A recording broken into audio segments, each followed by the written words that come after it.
So good afternoon and welcome to the Emirates Stadium, the home of Arsenal, but this afternoon the scene of the Rugby League World Cup semi-final. It's England against Samoa in a rerun of the opening game of the tournament. England won by 60 points to 6 that day in Newcastle. We're expecting a much tougher battle this afternoon. I'm Sharon Shortle, with me is Paul Rowley, the Salford coach and the former England international as well. And this is going to be a battle today, Paul.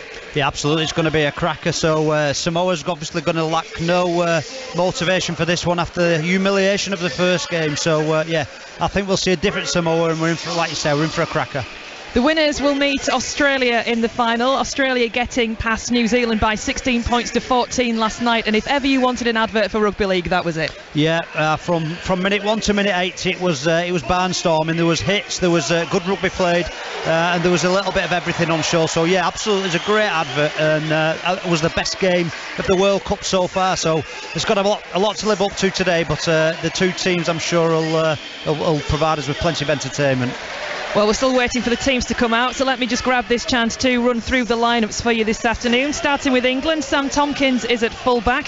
The three quarters of Dom Young, Callum Watkins, Herbie Farnworth and Tommy Makinson. Jack Welsby and George Williams are in the halves, and the pack is Tom Burgess, Mickey McAlorum, Chris Hill, Elliot Whitehead, John Bateman and Victor Radley at loose forward. And on the bench, Mike McMeekan, Morgan Knowles, Mike Cooper, and the one change there as Luke Thompson comes in. He's replacing Matty Lees. For Samoa, the fullback, Joseph Suali'i. The three quarters of Brian To'o, Stephen Crichton, Tim Laffey and Taylor May. The half-backs are Jerome Luai and Anthony Milford. And in the pack, Royce Hunt, New Brown, who comes into hooker to replace Danny Levi. Junior Paulo completes their front row, the captain. He overturned a suspension this week to be able to play this afternoon. Legisau and Jaden Sewer are in the second row, and Oregon Kafusi completes the starting 13. On the bench, Chanel Harris Tavita, Josh Papali'i, Spencer Leniu and Kelma Tuilangi. Two strong sides, Paul, not many changes, a couple forced for Samoa. England unchanged. England, the side that did so well last week in the quarterfinals against Papua New Guinea. Yeah, absolutely. They've got some continuity, haven't they, England? I think the confidence has grown. They've really got a belief, and they've been playing fantastic. For me, they've been the best team of the competition up to now. Like you said, they've got a couple of enforced changes in the Samoa camp, and I actually think the big ones as well. Marty Tapau missing there, he's a physical presence, and obviously Danny Levi at hooker there. So I think for Noah Brown, for Samoa in at hooker, I think he's going to see a lot of traffic, and Chris Hill, Burgess, I don't envy his position because he's going to have to be tough today. I mentioned the unchanged side for England. It's hard to know where to start. The backs have been on fire, the half-backs have got the side moving around the pitch, and the forwards, particularly last week, Tom Burgess, absolutely outstanding.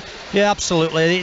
Everybody's complementing one another. They've all got different attributes, and as you say, and I think when you look at the England side, I think you only have to look at the players not playing to know that they've got an embarrassment of riches, and if they lose one, the next one to step in off the rank is equally as good. But yeah, you're quite right. I think everything they've built on up to now has been the three starting middles in Radley, Burgess, Hill have definitely been the cornerstone of England's success for me up to date. And it will be a different game to that opening of the tournament. Samoa, they've had chance to get sorted. Basically, so many of their players had recently been involved in the NRL Grand Final. They've had chance to get their heads back into the game, their heads back into the World Cup. This will be tougher this afternoon as the sides are led out onto the pitch by their captain, Sam Tompkins of England, Junior Paulo of Samoa. And the roar starts around this magnificent stadium here at the Emirates this afternoon. It's hard to know how busy a crowd it is because of the size of the place, but it certainly looks like it's a healthy attendance this afternoon here at the stadium. And it's the first time anything other than football's been played at this stadium as well. It'll be quite an eye-opener. One or two of the stewards asking questions as this afternoon's gone on so far. What's the difference between the two sports? What's going on? Who's playing? Really, this could be a bit of an eye-opener for people that haven't seen Rugby League before if this is their first game. As we see the two sides line up and prepare. Plenty of things to get through ahead of kick-off. Of course, it is Remembrance Weekend. As we see the trophy also out on the pitch as well at the moment, the Paul Barriere trophy. There will be a minute's silence ahead of kick-off and wreaths laid as well.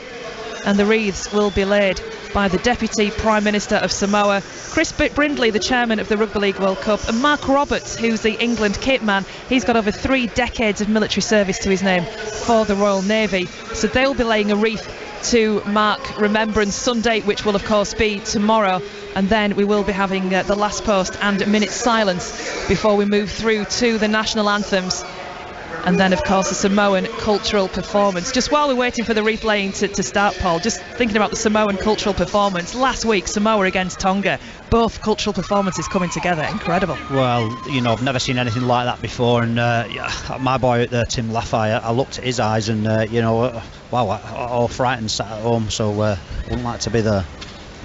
So the wreaths are laid, heads are bowed.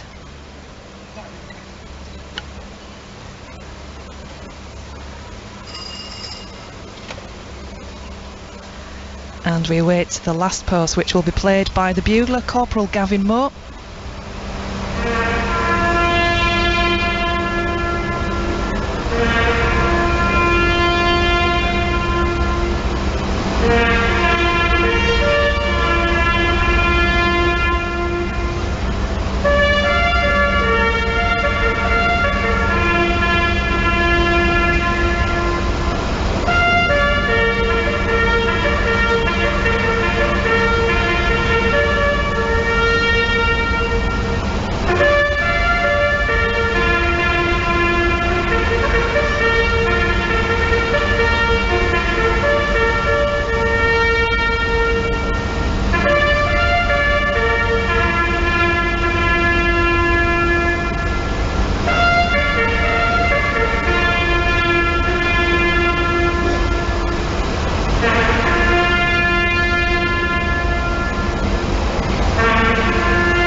Silence eventually observed. And we'll now get ready for the national anthems of both Samoa and England ahead of this semi-final. National anthem of Samoa, performed a cappella by Ross Clay.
anthems of both England and Samoa. The national anthem of England sung with some gusto here at the Emirates this afternoon.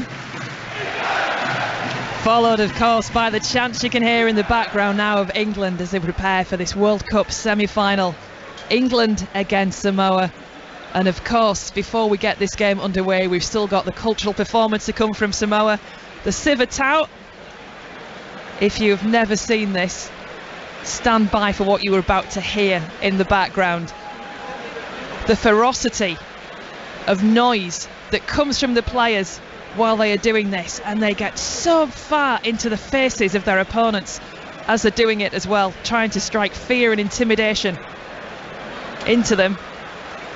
And we'll see England just line up, arms around each other, and basically just try and stare them down while this is going on. It's a wonderful sight. It's a sight we've seen throughout the competitions, both the men and the women's World Cups so far, with the teams from the South Pacific area. Tonga, Samoa, they've brought so much colour and culture with them throughout this tournament. Of course, New Zealand as well with their haka.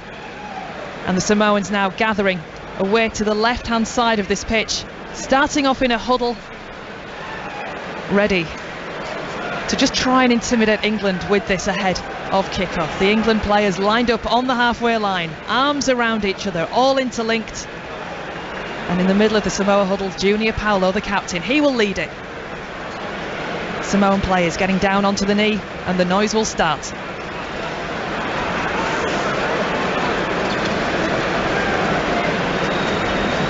Junior Paulo just literally pulling his sleeves up. Here we go.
Right in the faces of the England players.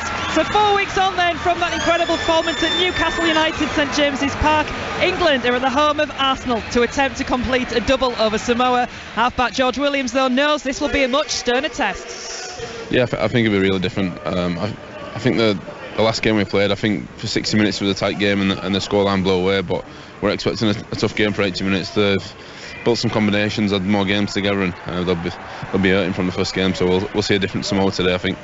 From your side of things, have you put that first game to one side? Have you looked back at it much?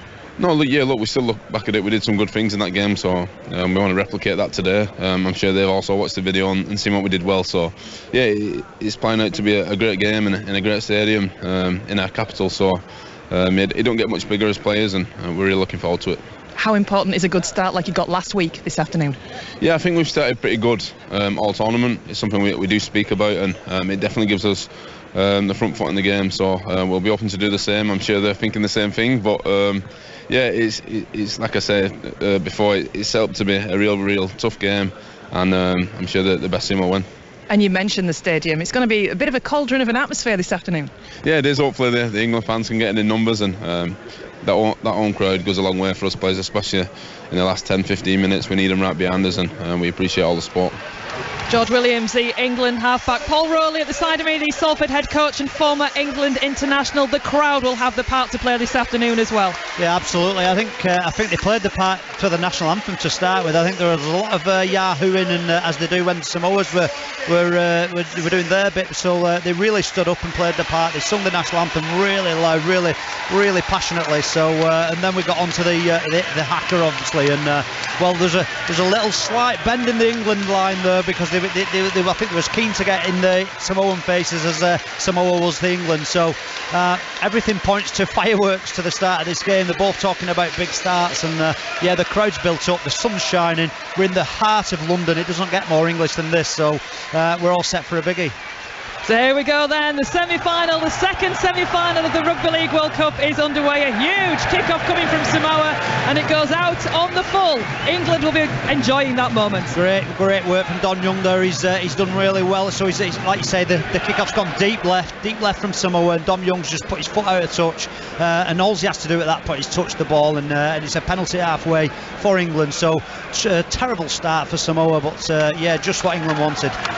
So England playing from right to left as we look at the pitch from the back of the West Stand here at the Emirates, in the white shirts, driving towards the wall of blue, which is Samoa this afternoon. England then with that kick for touch, finding themselves already just outside the 20. The drive comes in from Chris Hill, the veteran.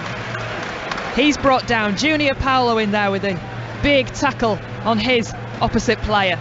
England moving the ball out towards the right hand side, taking play to within 10 metres of that Samoan line. If they can get a dream start like last week, this will be perfect for England. Again, a pass to the short side coming from them. Driving back towards the centre, the grubber kick goes through, it's collected by George Williams. He's hauled down metres out from that try line. Pressure coming in now from England. The ball goes back to Wellesby, chips over the top, underneath it is Makinson, he can't take it, the pressure just comes in from Brian Toto. And he had to be there, did Toto, Paul, because otherwise that was Makinson's try. Well, the first set of the game, and we've probably had 2 scoring opportunities already, so sign of things to come for Noah Brown. First tackle, Hill straight at him, bounced him over, the crowd on the feet, and then we go to that short side again as we terrorised them short side plays in the first game, and then that last play again to this left edge. So Samoa saved themselves there, and they get to settle into this game now after a really shaky start. So let's see what Samoa have in their first set as Crichton drives the ball in right on the halfway line. There will be battles right across this pitch this afternoon. Some plays you know well because of the Salford connection as well, but we saw battles in that first game at Newcastle. Similar today, Luai against Wellesby to start with. The battle in the centres, the 2 players from Salford as Salford just shipped the ball out, and there is Lafai with that possession, just keeping it alive to Ligi Sau as England come in with the tackle, but battles right across the path. Yeah, absolutely, and as you just said it there, my boy Callum tackle my boy Lafai on the opposite side, so they need to be careful there, they don't hurt each other for my sake, but it's going to be a right battle over there, 2 tremendous players. So but I'm really keen on watching Chris Hill get it for Noah Brown. I think he's just going to terrorise him, I'll be honest. Anthony Milford puts a kick up on the last for Samoa. You can tell by the cheer it didn't go to plan. It went straight out of play without bouncing into the field first, so that's just a straightforward handover to England, around about 30 metres or so out from their own try line. Samoa, a bit of a nervy start from them. Absolutely, and England won't be intimidated. I spoke this before the game kicked off. We're a big physical side right across the board, on the edges, in the middle. Everyone talks about the physicality of the island teams. England are absolutely huge, but athletic as well. So as we see Makinson now, who gets those good starts and wins those rucks, he's a nightmare for Samoa. So it's a great start from England. Really tough, really aggressive, and really confident as well. Chris Hill drives the ball in onto the halfway line. Played and out and away to Radley, keeps it moving through Tompkins, gets the pass away as well. The tackle comes in. The referee incidentally this afternoon is Gerard Sutton. Bright pink shirt for him this afternoon as England come inside the Samoan 40. Tackle is completed. Jaden Sewer in there for the Samoans. This is the last of the set, and the pass goes back to Williams. chips over the top, quite a high chip. Underneath it is Suaalii, takes it safely right around his waist, so waiting for him was Herbie Farnworth, and the tackle's completed. England pinning Samoa back now inside their own 10. Yeah, and they'll have spoke a lot about the full-back there for Samoa. Suaalii, you say it different, you say it one way, I say it the other. I say it properly, Paul. I know, well, I'm going to try and learn that. But 3 men in straight away, so straight away they're recognising his threat, so they can't give him any space, because we all know he's an absolute gem of a player. So it's a good start from England. Lafai in possession then for Samoa as the ball comes down. In all seriousness, the main topic of conversation I've heard in the last 12 hours is it Suaalii, and it's been one or the other, and the correction's been made constantly, so it's in my head, Suaalii. Trust me on that one. Yeah, I'm trusting. So the drive comes through then from Tonga. They are now 40 metres out from the line. Quick play the ball urged by New Brown. It's with Paolo now, sending it out towards the right hand side, takes it in himself. Samoa in possession, and if I said Tonga, apologies, as Suaalii goes forward. New Brown 20 metres away from the line. Samoa keeping it moving out wide. There's Lafai, gets around the defence, and Lafai's in. Tim Lafai scores the first try of this semi-final. It puts Samoa ahead. They lead by 4 points to 0. 5 minutes gone. Yeah, well, they've got right back into it, haven't they? They've got a restart, which is so important, you know, to give them territory. So that puts them with a full set of 6 in the England half there. And then it was the offload. Anything they did good, Samoa, in that first game came off offloads or when they played rugby. As I said before, you ain't going to run through one out against England. They're too big, they're too physical, and they're elite players. They get an offload, so the point of attack's changed from right to left, straight through the hands. It's really sharp, really crisp. Lewis' pass is absolutely excellent. It's 20 metres, it's flat. And as we've seen in the last 2 or 3 games since Lafai's come into this team, well, he's a dangerous player, and all the strikes been on this left edge. And it's 1-0 to Tim against Callum there, because he skinned him and he's got in at the corner. It's great work from Lafai, so fantastic from Samoa. Yeah, Callum Watkins was there for England, but just sort of slid down the body of Tim Lafai, just couldn't quite get a grip. It's not always a bad thing, is it, I think, to maybe concede an early try, just to make sure you've got your head on. That could just be a little bit of a wake-up call for England, although they have started well. Yeah, I mean, I like your positivity, but I'd rather England scored first, if I'm being honest. And, I already had the plan in my head. I knew what I was going to say, because Samoa have a problem getting round the corner. What I mean by that is if England take a ball in, they don't get people round. So on the keep-go side is where they keep finding out Samoa. They get a little bit lazy with that third man out the ruck, and they skin them. That's why they've had so much success on short sides. However, if they're going to give away cheap territory, which was their Achilles heel in that first game, the one area they could have improved, Samoa will take advantage. They're a better team, a different team than that first game. They've missed the goal kick, they've missed the conversion from wide out, so the score remains at 4-0. It's a great confidence start for Samoa now. Stephen Crichton, the man with the conversion attempt, too far out for him to add the extras then, but it's got the crowd going, trying to get behind the home side as such, the home World Cup for England. It's full commentary of this semi-final here on 5 Sports Extra with myself, Sharon Shortle, and Paul Rowley, the Salford Red Devils head coach, as the kick-off goes long and deep. England chase well, Samoa inside the 20. New Brown at acting half, offloads to To'o, one of the players who featured in the Australian Grand Final just ahead of this World Cup starting, and many of the Samoan players in that squad just showing a little bit of fatigue in that opening match at St James's Park a few weeks back, when England certainly got the upper hand. Making good progress though now as Samoa just inside the England half. In there with the tackle, Elliot Whitehead. A bit of a juggle there with the possession, but Samoa hang firm with it. This is the last of the set. And Brown goes from acting half again. It's Luai. He puts the kick up high. Underneath it is Dom Young for England. The chase comes through from May, but Young takes it cleanly, driven back a few metres.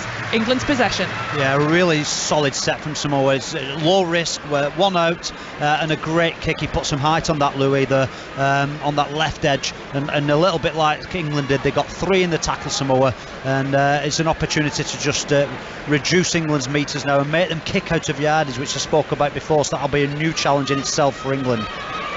Going forward now with Bateman, still inside their own 40. The line's a little bit funny here on the pitch at the Emirates, not a full 10 in between. You can tell one of the lines is dotted, indicating it's not a full 10 metres between one and another. This is the last of the set. England just inside the 40 as Tompkins kicks long downfield, and it's Suaalii that takes it at full-back and drives towards that wall of white that's there waiting to meet him. The third man coming into the tackle, Elliot Whitehead, and England halts Suaalii in his tracks. Chris Hill a little slow to try and get away there, but no infringement as Brian To'o takes it as first receiver. Well, they halt him, but they don't put him down, and then you've got To'o coming up and making another 10 easy metres. They've gone short side again, made another 15 metres, so they're well into England's half now, play 3. But I'll just refer back to what I said before. England really haven't had to kick out a yardage yet this tournament, and the rate, I'm not seeing where the range is coming from. It was Tompkins with a kick that time. It was a sloppy kick, didn't make many metres, and then you're getting a strong comeback, aren't you? Samoa shifting the ball out towards the left-hand side. The attack just breaks down, and you could see Sam Tompkins at the back of the line there, urging the players in front of him to get away to the left to try and cover. He knew full well where that was going.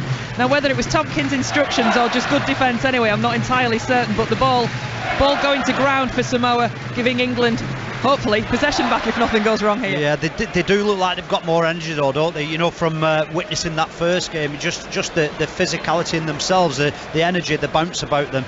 They certainly do look different, and obviously England will be fully aware of that and prepared for that. So it's set for set. There's a bit of an arm wrestle going on. It's kind of settled into the game, if you like, and we're finding our rhythm. So England it is this time. 10 minutes gone. Samoa lead by 4 points to 0. Farnworth is brought down. Still inside the 30. Williams at acting half. Offloads. Hooter in the background indicating a set restart. A fresh set of 6 for England for an infringement around the ruck. McAlorum to Hill. Drives his way forward. Strong running from the veteran prop. He's found a second win this year, hasn't he? He's been outstanding, Chris Hill, certainly in this tournament. He's been great for Huddersfield, and he's took his form into his international duty.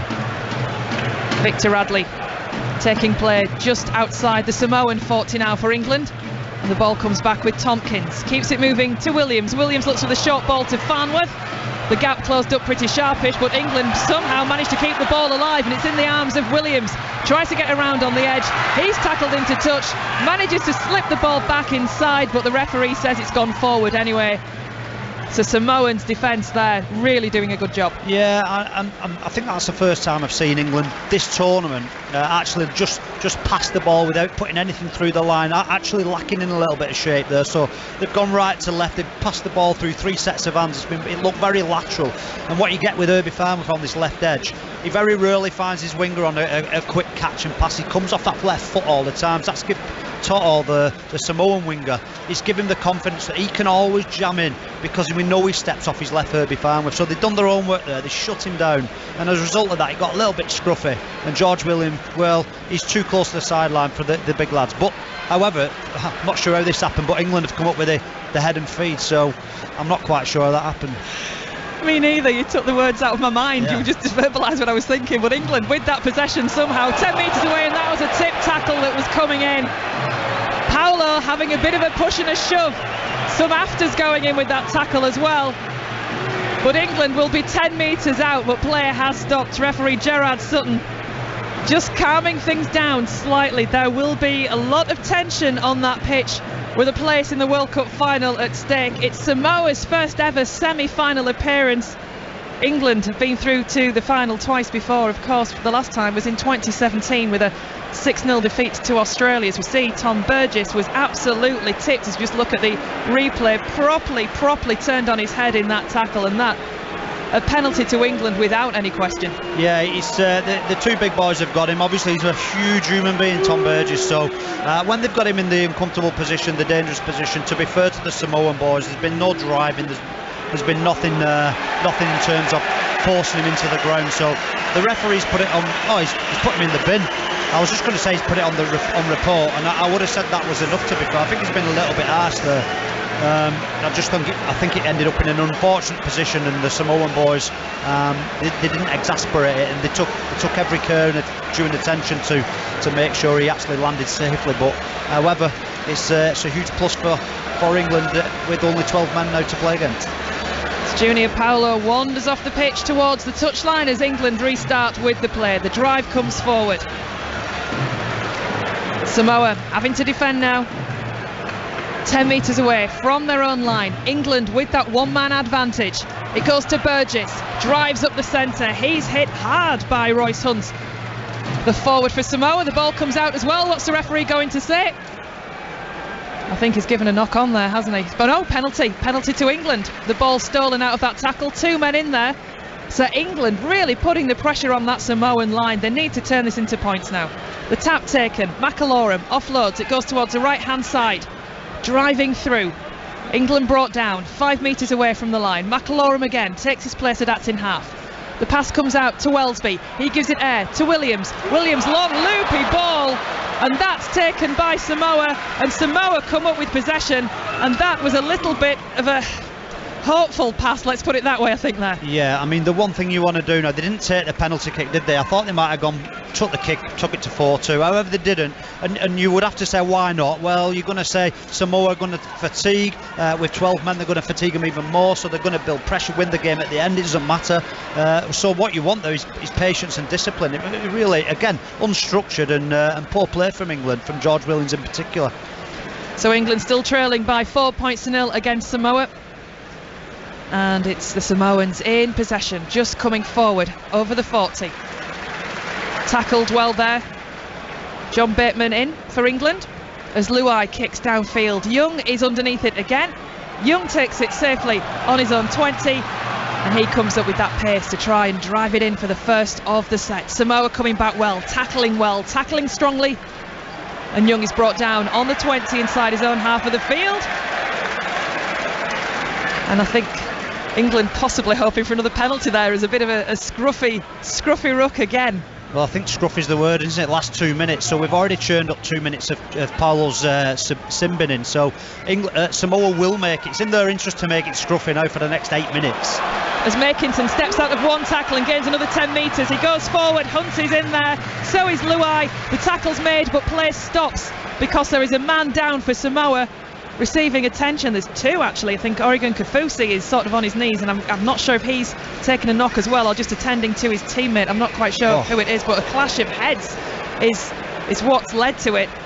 And there's a Samoan player absolutely out cold at the moment. I'm not sure if it's New Brown that's down. Oh, well, you'd have to say that they'd both be due a head injury at that point, because even looking at the player who's on his knee, who's not as bad off, his eyes look all over the place. He looks absolutely dazed and confused. So you'd have to say that you'd expect 2 Samoan players to have to leave the field.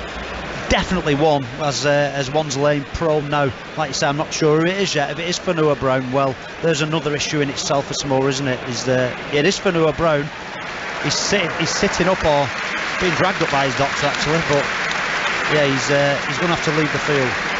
He almost looked like he was smiling then, and if he was, I'm convinced he doesn't really know where he is, because I don't think I'd be grinning after that. No. A cut by his eye as well, or is it just, I think it's probably just a mark rather than a cut, but certainly there was ice going on the head of Kafusi, who's coming off the field holding what looks like an ice pack to the side of his head from that collision with, they call it friendly fire, but wow, you wouldn't want to be in the midst of that. And Tommy Makinson gets up and walks away as the 2 clattered into each other. Makinson gone off scot-free. Well, I said right at the beginning, Makinson, he is the worst nightmare of Samoans, because I mean, we see it all the time for St Helens. He starts the sets for St Helens fantastically well, and well, he's doing it now, isn't he? He's absolutely no respect for his own body. He goes 100 mile an hour through these big bodies and wins the ruck basically. He's an absolute dream to play at the back of, and fantastic run from Makinson, but unfortunate for the Samoan players. So 2 going off then for Samoa. Kafusi and Brown. Coming on is Kalma Tuilangi and Josh Papali'i. Not losing anything really in size as far as those substitutions go for Samoa, but it's England in possession, shipping it out, and Bateman takes it in. England are now inside the 30 in the Samoan half of the field. This is the last of the set though, says the referee. The arm is raised, it goes to Williams, the kick goes in to the far right corner. A leap from Young, it comes off a Samoan hand, and it's picked up again by England, and the referee isn't happy. He blows his whistle, I think he's saying player offside, and it will be a Samoan penalty. Yeah, again, lack of discipline from England there, because they've clearly kicked it to that right corner where the sun's in the Samoan eyes, the left edge for Samoa. But yeah, they'll take the time now, Samoa. They'll churn this clock up. They'll get this up to about 4 minutes with the player off. With the sin bin in, the 2 head injuries, you would be hoping that their head injuries come back on. Otherwise, that's 2 and 4 subs at early doors, and with the sin bin as well, it's not good for the energy, is it? Absolutely not. 15 minutes gone, still Samoa leading by 4 points to 0 in this Rugby League World Cup semi-final. Commentary here on 5 Sports Extra, and it's Samoa in possession on the 40, inside their own half of the field. Ligi Sau taking it in. Another player familiar in Super League, plays for Hull FC. And we're out and away from the acting half to Papali'i, who finds Hunt. Drives through. England having to come through in 2s and 3s as well with the tackles. And as the ball goes high to Anthony Milford, just a little bit of shape lost by Samoa, and England get a chance to just take them back 2 or 3 metres. A big tackle attempt coming in there from Burgess on Papali'i. And the tackle's complete, and this is the last of the set. It's Chanel Harris-Tavita who's on at acting half. Plays the ball, the kick comes through, it's taken by Makinson, who looked like he'd got half an inch there to try and get around Crichton, but Crichton got right around the legs, and the tackle complete. Yeah, you're right, just lost the way a little bit, Samoa. Just think the accuracy of pass from dummy half. Obviously they've made a change there, and Harris Tavita's come on a little bit rusty with his passing, so he needs to get up to speed real quick, because they lost a lot of fluency there and opportunity. But again, another good start for England from Makinson, and but it's 5-6 minutes now. I'm still counting that clock for the Samoan player to get back on, because you want to hope that England gets something in this period. Yeah, due back on after 22 minutes is the man in the sin bin, Junior Paulo, as this is the last of the set. We've played 17 minutes. The kick goes high, it's spinning. Suali'i is underneath it. Oh, what a great chase by England, absolutely nailing the man. Sam Tompkins coming through, helped out by Jack Wellsby initially, and Samoa being pinned back inside their 20. Yeah, this is where England have been so good, isn't it? Keeping teams down in this half, really applying pressure. It was great work from Tompkins there on that chase down that right channel, and they've churned up 3 tackles now, and England have just restricted them to 10 metres. So great defence from England, and Samoa really lacking shape. Crichton now with the ball in hand, offloads through the back door. Mays ready to take it. In fact, it was Jaden Stewart that had come round onto the wing, the second row forward, and in the panic to collect that ball that had gone dead, it goes into touch. Pressure from England there in defence. Yeah, absolutely, and what that forces is what we just saw from Samoa. So they've really applied pressure. They've been doing it tough, Samoa. It took 3 rucks to make 10 metres, and they thought, you know what, we can't go route 1, we'll try and go round England. Well, you're not going to do that, because they're too smart on edges defensively. They went with no troops, Samoa. 1, 2, 3 pass, no shape, no players, no questions asked of England defence, and a mistake made by Samoa. So big opportunity for England now. Elliot Whitehead doing some great work in defence, forcing that ball to really just go into no man's land and then dead. So it's England with the ball as Burgess tries to drive through on the first, just outside the 20 in the Samoan half of the field. Hill steps off 1 foot, then another. From this distance, Chris Hill's scrum cap makes it look like he's got hair to me. He's definitely not got He's not got hair, definitely not. Williams then for England, 10 metres away from the line, a big hit coming in. Suali'i in there with a tackle for Samoa. McAlorum along the line, finds Radley, keeps it moving through hands. England with Tompkins, England with Callum Watkins. England have scored. That levels the scores. Along the line it goes, but the referee isn't happy yet. He's having a word with his touch judge. He's going to the big screen. He's indicated on the field that it will be a try, but it will be sent up to the video referee Adam G to decide whether or not that score will stand. But England finally finding the gaps, finding the edge, and getting across that whitewash regardless. Yes, again, it's on that keep go, isn't it? So all the Salford players scoring tries at the minute. So Tim scored 1 there, Callum's got 1 back. I can't see why he's gone to the screen, to be honest. So I'm waiting for the replay as we watch now. It's the grounding he's gone to. So it's Cal just going in as we watch it. That looks like he could have dropped that. Yeah, I'm going to say he's not grounded it. No, did he say he's given a try, did you? Try on field. So maybe that maybe that's going to dictate. But if I'm being honest, if I've got to make a decision, if I'm in charge, it's not a try for me. I was going to say the way he went through, great coaching from his club, but the way he's dropped it, I'm not entirely certain. It's not a try. No, I don't think it is. He can't give this try. So, yet again, another wasted opportunity. But you can see the vulnerability of Samoa on that keep goal, what we keep talking about. They don't get people round. They don't get people round the ruck. They lose the third man. They're a man down. So there's a lot of vulnerability there. I just think England were really lacking in a little bit of patience, not on that time, but in general. So the more pressure they apply, the more fatigue that Samoa get, the worse they'll get. The try disallowed. Toto comes forward. We've just seen a shot of Sean Wayne, the England coach, on the screen, who was absolutely apoplectic at that decision.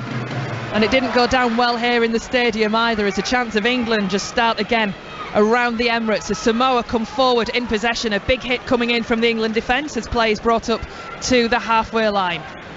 Still down to 12 men. Samoa, Junior Paulo still in the bin. 2.5 minutes to go before they are back up to a full complement as a kick comes long downfield. It's scooted on by Sam Tompkins, who really had to get his wings on his boots and make sure he took that possession safely as Dom Young comes forward now, still inside their own 10.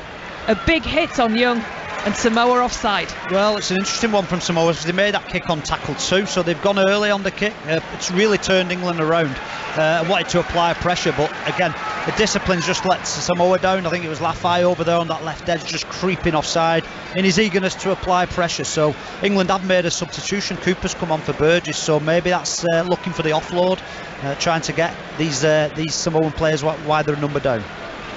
So England on the attack, coming inside the Samoan 40. 4-0 England trail in this Rugby League World Cup semi-final here at the Emirates in London. Radley, fierce defence coming in at him. Manages to gain 2 or 3 more metres before the tackle is complete. It goes back now to Welsby, who keeps it alive as he falls in the tackle. Finds Watkins again. Keeps it moving to Tompkins, still on the 20-metre line. The grubber kick comes in from Tompkins. Farnworth is there. Farnworth can't take it cleanly though. The ball is knocked on. It's picked up by Samoa.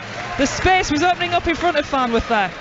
Yeah, it's twice they've done that, hasn't it? It happened in the first set and they've happened it again. If you think back to that first game, I think Welsby kicked it through, didn't he? When they've got to one edge, Samoa have shut it down, so they've shifted left to right England. Samoa's shut it down through Luai and Lafai, and then they bounce, don't they, and come across as we've seen Welsby did again in that first game, and then this time it was from an offload from Callum Watkins, and they put the kick behind. So again, assuming that Samoa is slightly out of position, the fullback for Samoa is not getting across, so it's obviously a weakness that they've got. 3 times I've seen England do that now and been unlucky on 2 occasions and got the try on another.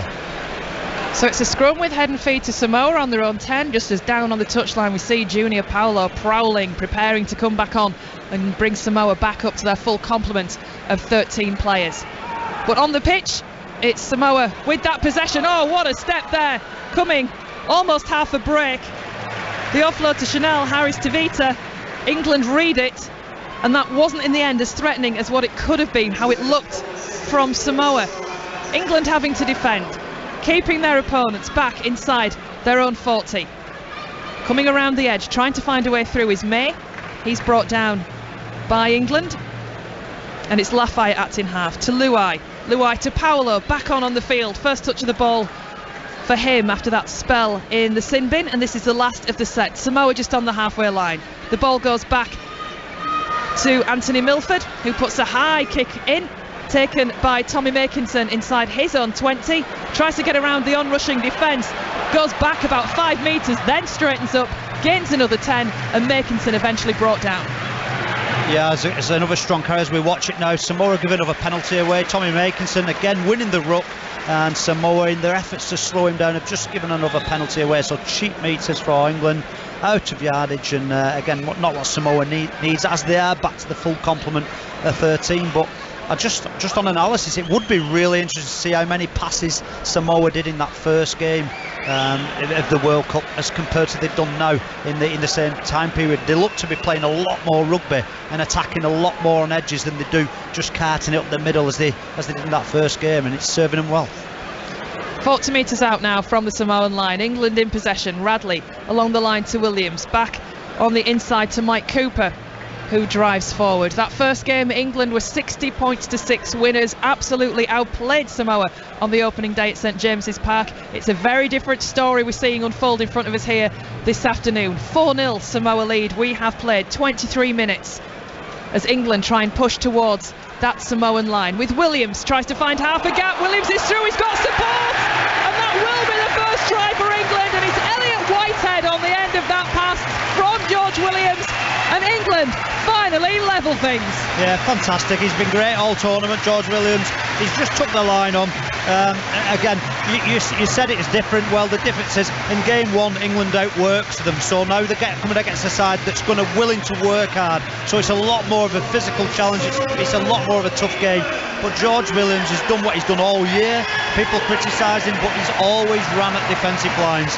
He's a tough competitor. He's got his nose through, and Elliot Whitehead has fantastic support from him to just get off his shoulder and plonk the ball down in a really kickable position, what should take England in front for the first time in this game. Elliot Whitehead, great support play coming from him as well, but the work done by Williams, like you say, Paul, we've seen the play, we know Williams is when he's been wearing that England shirt in the World Cup. Yeah, absolutely. I mean, he's took a lot of criticism all year. Personally, I've reviewed him as a coach. I've spoke about him on radio, and I've always stuck up for him because I think it's about the people that have been around him and the attitude of the people around him. And he goes forward with the ball. His first movement's always forward, so you want your edge all flat with him. You can't be stood deep because he's quick. He takes off. He'll leave you behind. And what he's got here is a left edge in England who are receptive, who know where he plays, and are willing to push and work hard with him. So he's a tough competitor. He's going to find space and he's going to ride challenges. So he got his nose through, and it's an easy try for Whitehead, but fantastically set up by Williams. 2 tries for Whitehead against Samoa in that opening game of the tournament, as Makinson steps up with the boot, and it's successful. Tommy Makinson puts England ahead in this Rugby League World Cup semi-final. They lead Samoa by 6 points to 4 after 25 minutes. Game on, Paul. Yeah, absolutely. It'd be really interesting to watch how Samoa respond to this. I think with England, you kind of feel that they could easily string 2 and 3 tries together. They look capable. They've obviously been fraught with errors for this start of the game when they've put some sets together. They've got over the try line. So it'd be interesting to see what Samoa do. Again, we're always referring back to that first game, but we live and learn, don't we, as we go along. So England take the ball safely from the restart. A big drive coming through on the first carry for England. Samoa are up to it with the defence. 10 metres away from their own line, England trying to just break outside that crucial 20-metre area. Watkins, the man brought down now for England. Straight in front of the post, 20 metres away, gradually making progress. Patience has got to be key as well this afternoon for England. Yeah, absolutely. Just because you know that Samoa will run out of energy, and England are capable of outworking them. So if you're going to write one line on the tip sheet for England, it's going to outwork Samoa. Be consistent, keep completing, be patient, as you just commented, and you'll get what you need in the end. Last of the set for England, coming up to the halfway line. The groan that you heard was for what looked like a bit of a high arm going around the neck of George Williams. So the long kick comes downfield from England, taken by Brian Toto just inside the 20, inside his own half of the field. He just gets out of there before the chase comes in and completes the tackle. Luke Thompson, the man that's in there on off the bench for England. Going to acting half, Harris Tavita sends a pass out towards the left hand side. It's May now with the ball for Samoa. Brought down just outside the 40. England's defence moving up well. Suali'i tries to find half a gap as well. He can't. Again, it's closed down. Callum Watkins with a tackle for the Lions. So Samoa try and shift it out towards the right. They've got numbers on the right hand side, but so have England in defence. Farnworth is there, first man in with the tackle, helped out by a couple of his England teammates, and this is the last of the set for Samoa. The ball goes back to Milford. again with that high spinning kick. Again, it's safely taken, this time by Sam Tompkins, and England again try and build an attack from inside their own 20. Yeah, they're persisting with this right edge, aren't they? Were making some is this time it's Tompkins who got it, but I'm not sure I'd carry on with this edge because they've been damaged every time they've caught it, and Tommy's run at them. Maybe it's this they're trying to negate as Tommy takes the third carry this time. So again, they're working their way out. England, it's really, really patient as we spoke about, and they've really found the grind and found the rhythm now. They look really strong. Yeah, going forward, it almost looks smoother, their attack at the moment, England, as it just reaches the last of the set, and the ball goes back to be kicked up and high by Welsby. Underneath it is Young. It's not taken cleanly by May, it goes to ground and it's loose. Can't be picked up by Young, though. Young also knocks it forward as well, but a penalty given to England. Samoa offside. Yeah, absolutely, and you're right when you say it looks smoother. Well, it's simpler, isn't it? They've just taken strong carries. They're really targeting Samoa's ruck, so they're putting the fast men in and around there. You're starting with Callum Watkins with footwork, Makinson with hard straight carries right behind that ruck area. So it's really draining Samoa. They're really churning up the meters, and then the magic comes on the back of that. Watkins gets things restarted. It's away to Thompson, who drives forward, hits the wall of blue that's 5 metres away from the try line. Thompson plays the ball for McIlorum. McIlorum with a small pass to his right hand side. The defence comes in, the tackle is made. England start again. It goes away and out, and it finds Mike Cooper, who drives forward. Strong run from the prop, is still on his feet. 2 or 3 Samoan defenders in there with him, eventually hauled to the ground. McIlorum, a quicker play of the ball. Good work from Radley, looking to get the ball away, but just took too long, allowing the defence to come in, and the tackle's complete. England still 5 out. A grubber kick put through by Welsby, who chases it himself. That just goes over the dead ball line. The chasing Samoan player goes over the hoardings as well. I hope he's okay, because I think he just missed a photographer. That could have been quite nasty, but the ball went straight out without being touched, so that's a restart for Samoa, with the tap, and play already is up to the 40-metre line for Samoa, as eventually the player just rejoins things. I think it was Harris Tavita that ended up going into the crowd practically. That was dramatic. He did a full-on cartwheel over the boards, but it was that kick again, the returning run. It was Welsby, we've seen it, spoke about it. Bounced off the right edge, come back against the left, and just kicked for himself that time. So again, similar sort of strategy, again, similar sort of outcome. So Samoa on the attack, 20 metres out now from the England line. England having to defend. This line will be tested. They go on the short side with Liggy Sow. Sow goes through! Oh, and he slides over the line. The defence got there. Dom Young was in around him, but the referee points to the spot. Samoa take the lead again. They lead by 8 points to 6 after half an hour's play. Yeah, you've got to say, really disappointing at this level to defend like that on the short side. Liggy Sow's gone from dummy half there and basically just scored within a 5-metre channel. So good work from Samoa throughout that set. It was Welsby who kicked the ball dead, give him a 7-tackle restart. But the reload from Welsby to get into marker, the effort and the energy was really poor. A really lazy effort from Welsby, and he's really opened the door and allowed Sow to just to steal one really down the short side. So you talk about effort areas and the non-negotiable things that you've got to work harder than that, and that's really disappointing for England. It looked like the defence had done its job, but as he hit that ground, the momentum just carried him forward. He didn't have to do anything else. It just had to hang on to the ball, not promote it with the arm, avoid the double movement, and boom, 4 points. Yeah, absolutely. I think football pitch, isn't it? So they'll have watered it, and there's a bit of dew on it, call it what you will, but yeah, he slid 3 metres to get over the try line, but again, he shouldn't have been in that position. The markers should have been up and set, and should have dealt with it better. But defensively, England, I think they'll be disappointed throughout this first half that they've been not only fractured, but I think they've looked a little bit frail on occasions. And I think the plan A for England is just go behind the ruck, put the quick men in, tire Samoa out, and then, like I said before, get the magic on the end of it as Crichton just goes for the conversion and chips it over. So it's a great kick from Crichton, by the way, and that makes it 10-6 to Samoa. So again, the more they get into this game, the more they get tries like that, the more confident they get, and the task becomes ever more difficult for England. not only that, but the stoppages just gives them that energy there. And as we can see before, they like a little bit of chaos. They like it to be scruffy because it suits them.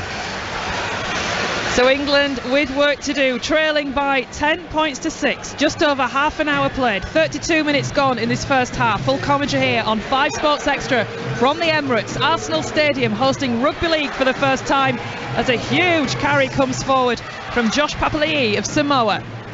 He'll play the ball inside his own 20 to Harris Tavita. The first drive takes Samoa just outside their 20. England having to defend, still need to keep it patient as the ball goes away to the right hand side for Samoa, and it's Watkins in there with the tackle, helped out by Jack Welsby.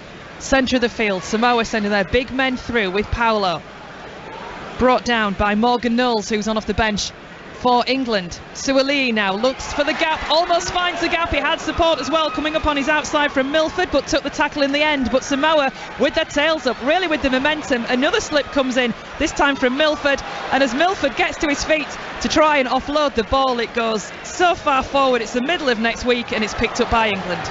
Yeah, he's just given a knock on there. He's given a turnover to England, so no advantage. So bring it 5 metres forward. But yeah, you said Suaalii, he went for the gap. Well, let me just tell you, if you can't see it, there's no gap there. He made his own gap.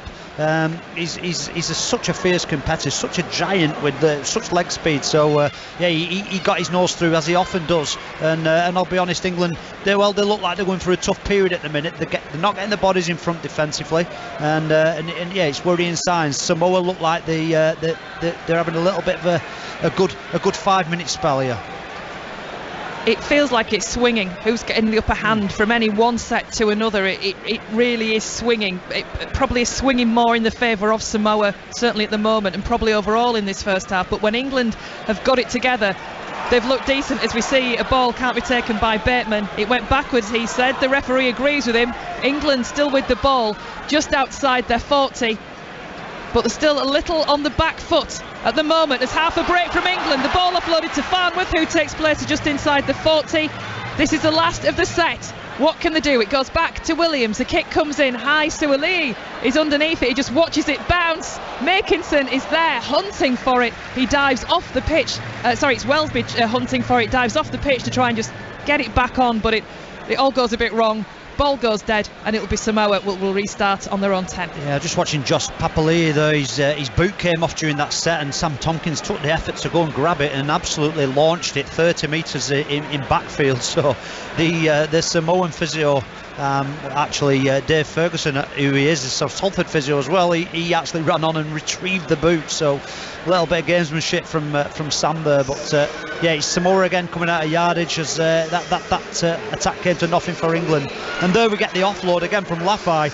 This is killing England. The offloads, the attacks to edge, so the passing game of Samoa, they're getting their nose through. They've got a crusher tackle now on the back of that. So there's the disruption. Samoa's offloads, the passing game's causing disruption because the big bodies are getting their nose through. England aren't committing defensively as they should be doing, or they want to. And as the back of that, that's when you get this. That's when you get clumsy rucks, scruffy rucks, you get penalties. You've got a crusher tackle now, you've got this on report. So problem for England, but it's Luai now who'll go for touch and put Samoa on the attack now. 35 metres out from England's line with a full set of 6. Back on the field is Oregon Kafusi. He was one of the players that went off for an HIA after a collision with New Brown earlier in this game. Looked like it could cause a bit of disruption for Samoa, but Kafusi is back on, so one player back, as Matt Parrish, the coach, would have expected him to be as this game started. But some Samoans in possession, coming up towards the 20, inside the England half of the field. England really having to work hard now in defence. They trail by 10 points to 6. Samoa with their noses in front. The ball offloaded towards the centre of the field to Kafusi, keeps it going to Lafai. Surely that was forward. Nothing given by the referee. Samoa inside the England 10 with Paulo, keeps it moving to Milford. Milford puts a kick through. That just finds the dead ball line. Jaden Sewer was chasing through. There was Sam Tompkins as well. The whitewash got there first as far as the ball was concerned, and I think a bit of a sigh of relief there from England because Samoa were really putting the pressure on. Yeah, and don't they look dangerous at the minute? I think again that they're throwing the shape. They love the shape, right to left shape, lead back, and again they tried to find the lead ball earlier in the game, and it was a knock-on. This time they found him. He went clean through. You called it as a forward. I think you're right. But however, he still got his nose through. He still wasn't accounted for, and it is danger signs for England. Callum Watkins brought down just outside the 40. There's been a lot of talk in this tournament about teams needing hard games. Samoa got it last week in their quarter-final against Tonga. What a battle that was, 20 points to 18 the final score. England have had a lot their own way. Do you think it's maybe catching up with them a bit? Well, yeah, I do think it's a problem. I do think it's an advantage to Samoa that they've been through the mill. They've got into the grind. England haven't got into the grind for long periods in any of their games. They've been dominant, but I mean, there's nothing they can do about that. So, but to be honest, they're more than capable, and they'll go in at half time, and Sean Wayne will pick out the points that that they're in control of, and they're getting wrong at the minute. Toto on the floor launches the ball backwards, sort of rolls it along the floor. It's picked up still though by his own team, and Samoa just come forward outside the 20. 3 England players in there with the tackle, but again England having to defend. Luai at acting half gives it to Lafai. Lafai looks for support and finds it, and Samoa come back towards the centre of the pitch, and England have to tackle to stop any channels opening up the middle. Harris Tavita again at acting half. Little ball offloaded from Milford, finds Sewer. He's brought down just short of the halfway line. As Samoa again try and find space up the middle of the field. It's Kafusi with the ball. Doesn't get far before the tackle comes in. This is the last of the set, just inside the England 40 with Luai's kick. Underneath it will be Young. He's got players charging down on him, but takes it cleanly and in space. England with the ball, but again they're starting a set from inside their own 20. Yeah, and again it was Kafusi, I think, who went through Cooper and left Cooper on the floor, and Knowles, and won that ruck. So they really won that last play of the ball, enabled them to get a good kick away, no pressure, and really start this set deep in this half. But I've got to say, obviously one HIA's returned, the other one didn't in Brown, and you've got to say, you know what, it might just work in Samoa's favour, that, because he's a bigger physical body. The guy who's come on in his place, it is Harris Tavita, and so obviously we said earlier, England targeting Brown, well, not quite getting the joy against the bigger frame of Harris Tavita.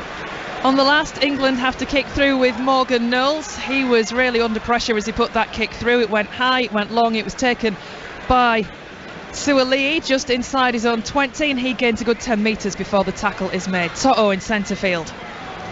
Farnworth is in there with a tackle. Also helped out Morgan Knowles in there as well, and that brings the first half of this Rugby League World Cup semi-final to an end. 10 points to 6, Samoa lead. What will Sean Wayne be saying at half-time, Paul Rowley? Yeah, I'm just watching Sam and a couple of the Samoan boys have a little running argument. Sean Wayne will be disappointed with the defence. He'll be talking about commitment and application in defence first and foremost. So just to evaluate that first half for me, as there's some running arguments just going in under the tunnel here a bit as we speak. So I'll just keep my eye on it. And Yeah, Sam Tompkins just been led away and brought round to the back of the England. Oh, he's actually going to be speaking to television. I thought he was being pulled out there for his own sake. It looked like they were pulling him out of a potential scrap situation, and then he stepped into the television interview. So, I just think to evaluate, if you're going to say about, he spoke to George Williams pre-match about, have they watched the previous game, have they learned lessons, but I think Samoa have learned, the ones who's learnt the lessons are certainly getting up higher on edges. They're closing down that conduit that was spoke about there from Radley, who was really working between the backs and the forwards for England. So they're shutting all them big moments down, and England aren't doing enough of what they're good at, which is really getting behind that ruck, carrying strong through the backs, and then playing in the right areas of the field. So that's what he'd be saying to do in attack. Basically apply more pressure, be more patient, but in defence I just think, well, offloads, you've seen Lafai there, he is the Super League's top offloads, he must be on 3-4, but they've got to be more proactive in defence. That's the really disappointing area for Sean Wayne, I would imagine, in this first half. So 2 tries to Samoa from Tim Lafai and Liggy Sau, 1 in response for England from Elliot Whitehead. At half time it's England 6, Samoa 10. The Rugby League World Cup on 5 Sports Extra. Well, on Monday it's the semi-finals of the Women's World Cup, and we'll have full commentary of both of those games here from 4:45 on Sports Extra. The favourites Australia face Papua New Guinea, and then England will need to defeat New Zealand to reach their first ever World Cup final. Well, tomorrow it's the wheelchair semi-finals when the holders France take on Australia and England meet Wales. Well, since the first game of the tournament between England and Australia, the buzz around that sport has been incredible. England's Seb Bashara, who plays his club rugby league in France, joined the 5 Live Rugby League World Cup podcast team this week, and he said he couldn't believe the reaction to the competition as a whole, and that game in particular. Yeah, it made me very emotional. I'm pretty new to Twitter, actually. I got started with Twitter a month ago, and after the game I saw, it was trending number 4 on Twitter, Wheelchair Rugby League, and I went to bed about 3 o'clock in the morning, scrolling through all these positive comments we're getting from everyone on Twitter. There was thousands and thousands of them. It was brilliant. I loved it. I was really happy with that. Finally seeing some recognition for our sport that we've been playing for so long and put so much effort into. It's just brilliant to see people actually, finding out about it and loving it, absolutely loving it. Yeah, I was fortunate enough to go with the Scottish team and have a go. And I think, Seb, what there's a number of things that I found really fascinating about it. One is actually how easy it was to pick up in terms of the movement of the chair, and genuinely how much fun the sport is. There's been a lot sort of focused on the big contacts, and I think that gets a lot of media headlines. But if for people who don't know, why should they give it a crack? It is, as you say, so fun, and we have, everyone's talking about how inclusive it is, and we've got many able-bodied people playing this game, and people always ask me, but why are they playing in a chair? Why are they sitting down in a chair and playing? Why don't they just go and run? And I keep telling them, well, some people have, relationships in the game, and like father and son, or brother and brother, etc., and that's why they got in. But some people are just able-bodied and gave it a try one day, like you did, and just loved it and thought it was such a fun sport to play.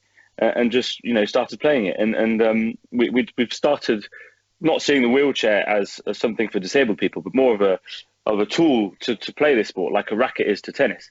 So it's just such a fun sport for everyone, and you don't have to be disabled to play. Anyone can just start playing it, and you'll have I love this sport to bits. I really think it's the best sport I've ever played, and I've done loads of sports.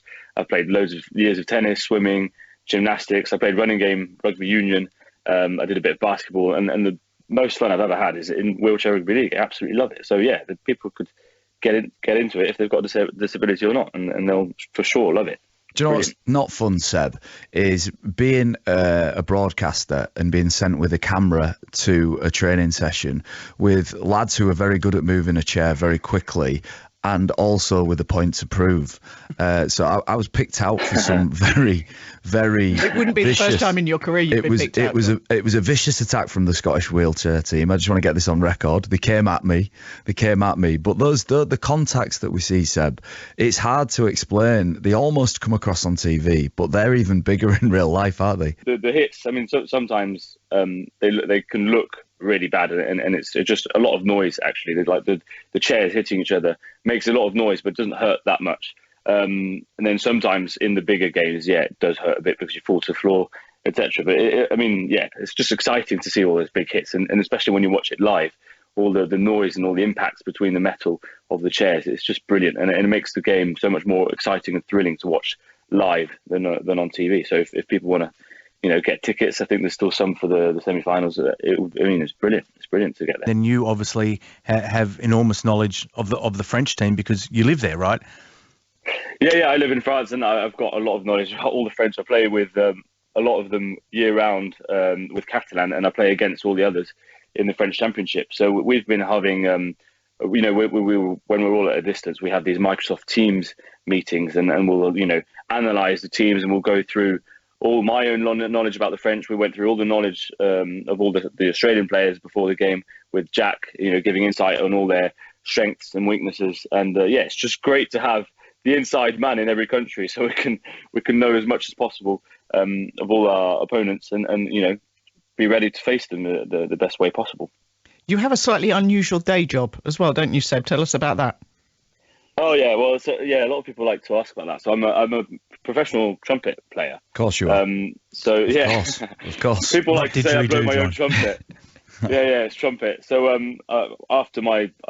after school, I went to do some business studies, and then I had my motorbike accident, And when that happened, it made me refocus on what I was actually passionate about. And I realised that finance and business was actually quite boring to me. And I was only following that path because I thought I had to. And I was already playing, semi-professionally, and I just decided to put my focus on that and started doing all these concerts with an orchestra. And then I got into some jazz bands, some orchestra, all sorts of different styles: classical, jazz, rock, festive stuff. And I love it. It's been, but it's brilliant with the rugby because I can just take time off so easily. I can just get someone to come and cover for me, and then I can come to rugby without having to take days off work, etc. It's much harder for the others sometimes.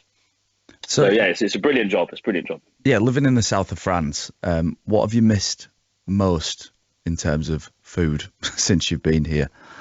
I was going to say what I miss most is the sun. I know it's been raining every single day here in London. Forget the sun. We're talking about food here, Seb. We need to keep this on food. Are you asking him what he misses in France that's English, or are you asking him what he misses in England that's French? I was looking for Seb's interpretation of my question, but I'm not sure which way he's going to go yet. So, well, first of all, what I miss most whilst I'm here is the bread. I think you can't get anywhere close to French bread. Bread here is nothing like it. Seb, you've just taken him down. Oh, we're off. He's a baker. Seb, I own a bakery. I am right. Where are you staying? Well, I'm willing to try your bread. I'm going to bring you a baguette. I'll bring you a baguette. Bring me a baguette. Where are you staying? He's going to come up.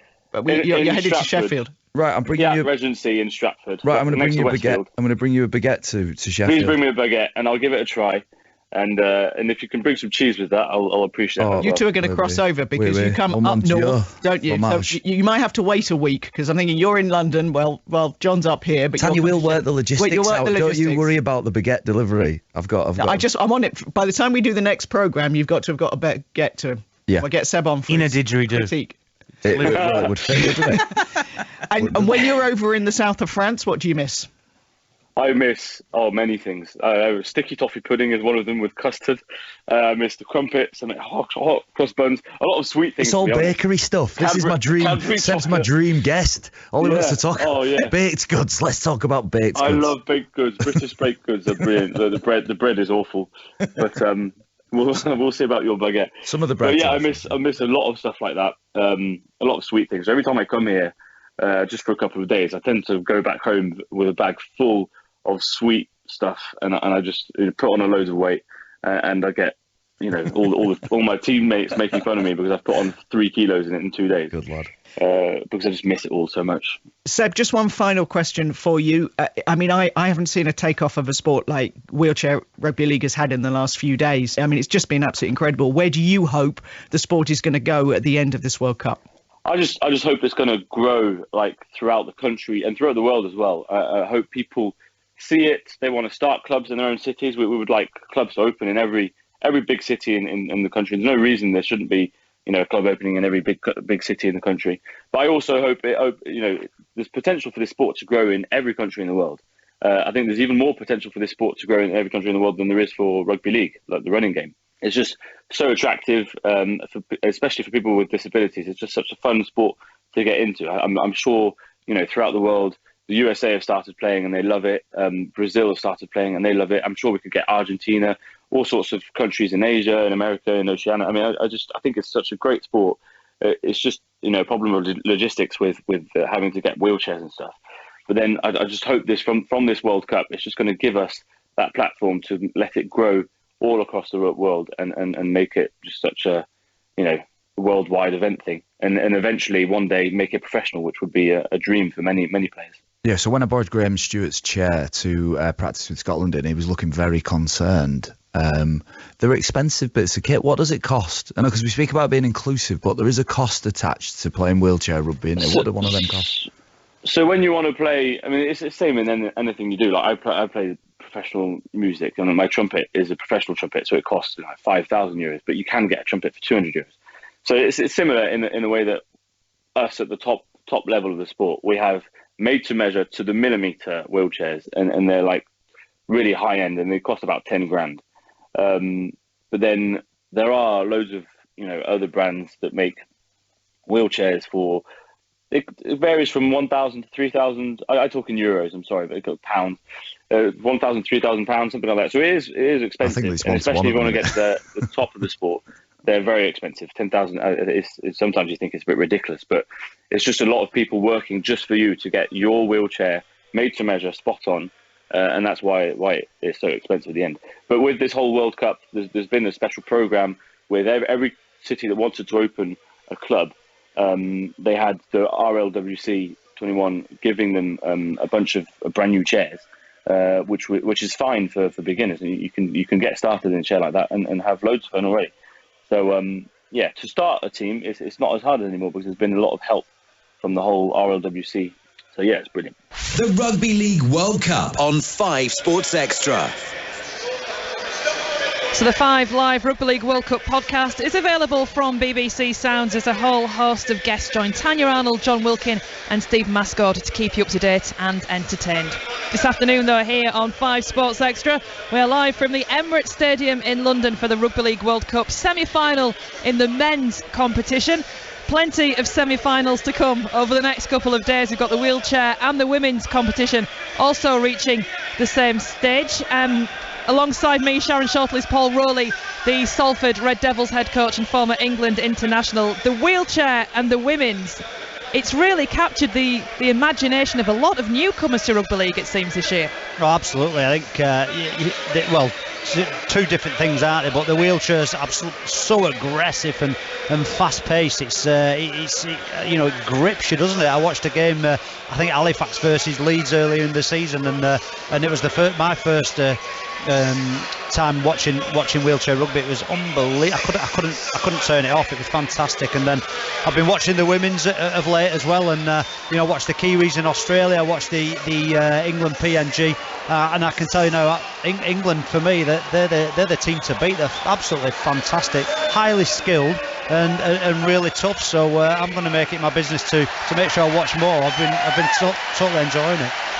The team's coming back out here. England trailing Samoa in the semi-final by 10 points to 6. Obviously another 40 minutes of rugby league to come this afternoon, but how good would it be if we could manage 3 England teams in the finals? Yeah, absolutely, and I think the disability team won the cup as well. So there's four cups there. There's a lot at stake for England, and we could have some bragging rights, couldn't we? Especially over the Aussies, if that's the way they all went. But I mean, it's obviously second half to come now. It's a big second half for England. You do feel like they could string 2 and 3 tries together. We was just talking there off air, and a little bit like the Aussie New Zealand one last night. The Aussies, you always felt were capable, but but it's we always want to look for the negatives in what England need to do and what they could have done. But you've got to say Samoa have been really good in that first half, and I don't think England have been bad. I think Samoa have been really good, and we've got a game on our hands. So the game kicks off for the second half, the second semi-final of the Rugby League World Cup. England against Samoa. Samoa leading by 10 points to 6. England getting the game restarted. Samoa taking the ball inside their own 20. England will be keen to start this second half strongly, getting off to a solid start and pin Samoa back inside their own half of the field. But Samoa moving the ball out nicely to the left hand side to Tim Laffey, who's just hauled down eventually, his shirt absolutely stretched as the tackle comes in from Jack Wellesby. And Samoa starting again by gaining good yards, good metres early in this second half. Suali'i takes the ball through. We've said a lot about him. His skill level as a penalty is given to Samoa as the ball is ripped out of the tackle, says referee Gerard Sutton. Not what England were looking for there, Paul. No, I mean, in total contrast to how they started the game, they started the second half. What a brilliant first set. It culminated with a right to left shift.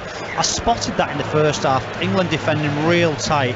I guess Samoa, it's not the DNA, so they got in at half time, and again they're learning. So the ability to learn is evident that Samoa can do it. They stretched England and then won a penalty on the back of that quick rope. Harry Stavita, that's in half. Along the line finds Milford. He keeps it moving to Paolo, the captain.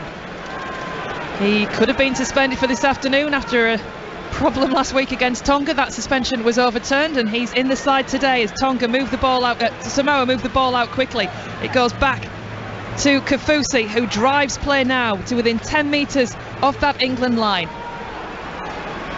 Harris again. Paolo keeping it moving. There's Suali'i.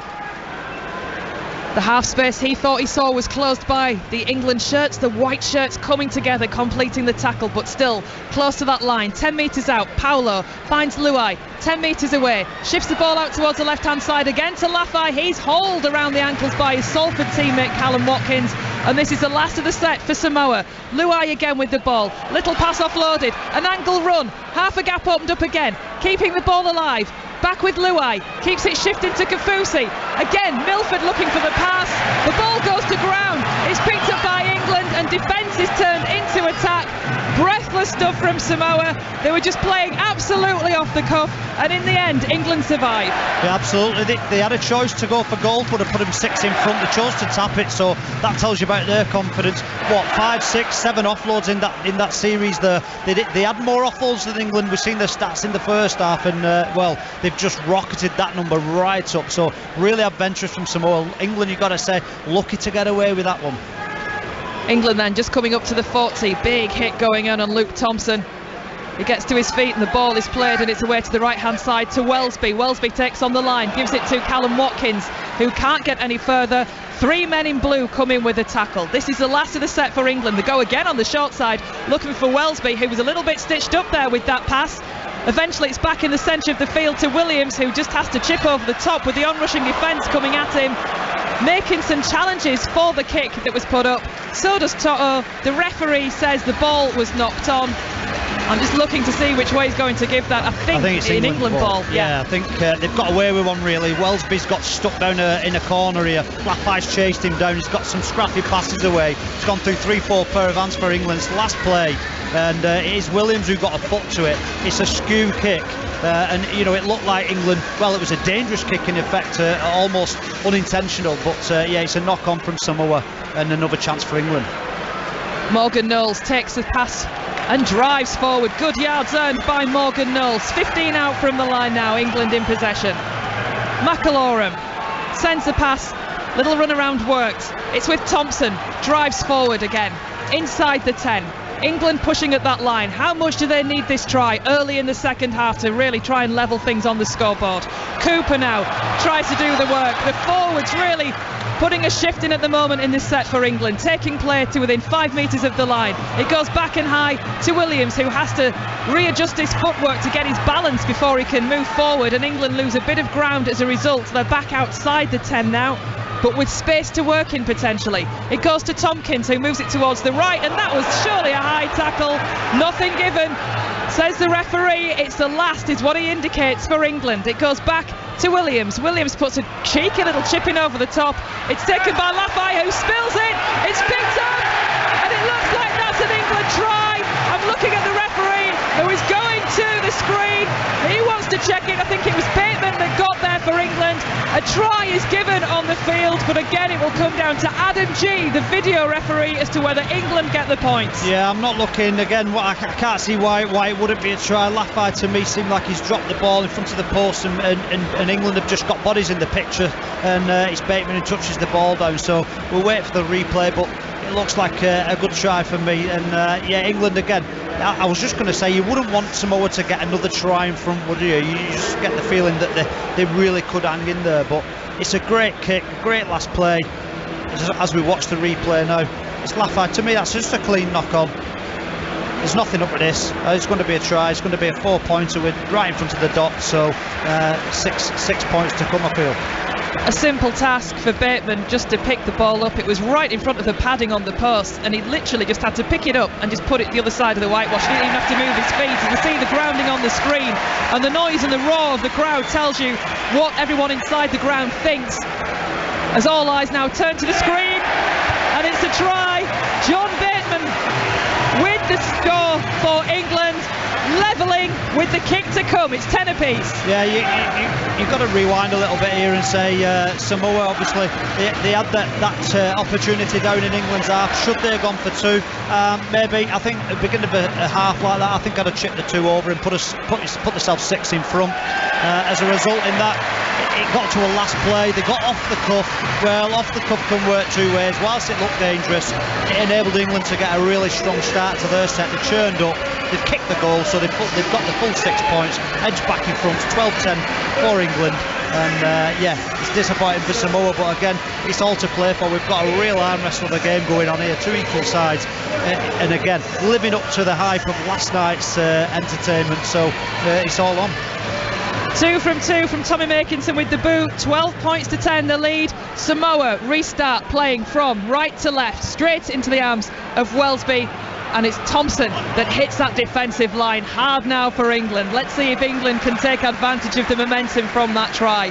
The attacking play in the build up to that try, Paul, it wasn't clean at all, was it? But every point counts. You take the chance. It was there for Bateman and he plopped it over the line. Yeah, I mean, fortune favours the brave, don't they? So what you've got to say from England is they've got bodies in the picture, there's people there, so they're not lacking in energy, enthusiasm, and if you put yourself in the picture, then you've got an opportunity, haven't you? And in this game, rugby ball, anything could happen, and they made their own luck. England, they made their own luck. We talked about momentum shifting from one to another in the first half. At the moment, it's swung from Samoa back to England as again Cooper tries to drive forward. England on the last, just outside the 30 in the Samoa half of the field. It goes back to Williams, who puts the kick up high and spinning. Bodies are underneath it in both shirts. Suoli leaps higher to take that ball. Samoa back with the possession. Yeah, so it's just a really safe set after a try like that. They've churned the metres up. They're really pleased with that, Sean Wade. They've ended up with a kick there to 20 metres away from the Samoan line. So it's a really test of Samoa's character now, how they bounce back from this, as we see them go to that right to left shift again. And they've got the penalty again, so they've spotted something, they're going at it and they're repeating it, so it's really discipline from Samoa.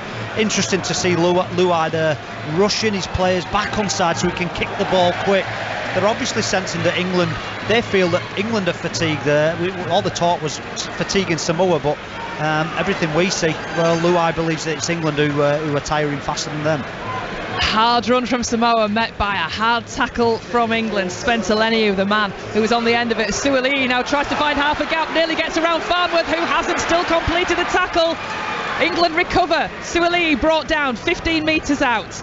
Crichton, the man at acting half. It comes back to Sau, and Samoa now find themselves within 10 of the England line. England having to defend, hoping not to concede quickly on the back of just getting in front in this game for the first time. The ball comes out to Lafai. Lafai again with a step, tries to get around his teammate Watkins, plops the ball back inside to Luai. Again, that looked like a high tackle, nothing given by the referee. It's moved away to the centre of the field again. Big hits coming in from the England defence. This is the last of the set for Samoa. It goes back to Luai. Cheeky step comes in from him. It opens up in the front of the post. Great offload to Paulo. Keeping it moving. England look like they've done what they can, but space opens up. It goes out to Crichton, and Samoa go back ahead. Somehow they kept that ball alive when England looked like they got on top in defence, but Samoa retake the lead. It's 14-12. Well, I used that word magic earlier on in the commentary. I never actually thought I'd see some magic, but I think I've just seen it now. That's really difficult to describe. I can't think of the adjectives because only magic does it justice. It's Luai who's come off that left foot. It's the last play. There's great pressure, great energy from England. Nothing they've done wrong. He's thrown it over the top, and wow. Is it Papali's? I think it was Paulo that was down, and then it was Luai that was involved as Paulo just sort of shot it up into the air. Luai just tapped it on for Crichton. Well, two things there. The pass, the pass in itself was magic, but the tackle to actually stop him, Paulo there on his try line. Is it Williams who's made the tackle? It is unbelievable, and he's thrown it with absolutely no regard, just in absolute hope. It's gone up, and it's Luai, Johnny on the spot, who's tapped it on basketball style to Crichton, and he's got over in the corner. Well, that's about as good a try that I think you'll have seen in this World Cup. That was absolutely outstanding. That was worth the entrance fee alone, as they say. They almost had no right to score that, Samoa, because of the work England were doing in defence. It was incredible. No, but it just again tells you about the confidence. I spoke about not going for two early in the in that half. Well, they could have scored. They had offloads 5 and 6 in that half, in that set. Sorry, and this time it looked like it was going to end up with the same outcome. A bit of a dead firework just at the end of the set there, but not this time. The outcome was different. Well, Crichton is successful converting his own try, adding the extra 2. 3 from 3, 2 from 3 for him so far in this game. But more importantly, the scoreline is 16 points to 12, 50 minutes played. Still plenty of time to go in this, but at the moment it's Samoa that are eyeing up their first World Cup final. England, though, don't write them off yet. There is still time in this game. They are still producing moments of magic of their own, but they have got work to do if they're going to overhaul the Samoans. Yeah, I'm not sure how you defend that play, by the way. Yeah, I'm looking what could England do better, other than shut Luai down the last play, defend his left foot, which you know he's going to do. Then the rest. Well, I'm not sure how you defend that. That was fantastic. Full commentary, England against Samoa here. 5 Sports Extra as the tackle comes in on Samoa inside their 20. Brian To'o off his wing, up the centre of the field. The tackle's made. And England sending their big men through at the moment to try and just make sure Samoa can't find those gaps up the centre, pinning them back. Still inside their own half of the field, Samoa. Suoli'i comes forward, just 19 years old, really grabbing the headlines in this World Cup, the Samoan fullback. This is the last of the set.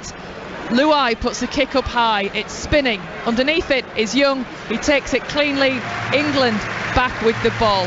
Jerome Luai having the game this afternoon, Paul, that we expected him to have in that first game of the World Cup when he was basically coming into it off the back of the NRL Grand Final. We're seeing a different player this afternoon. Yeah, and what we're seeing is probably the difference between the two sides, if I'm being honest. He's what he's doing is brilliant. Every touch that he has, whether it's a pass, his pass has been so accurate and so speedy and sharp.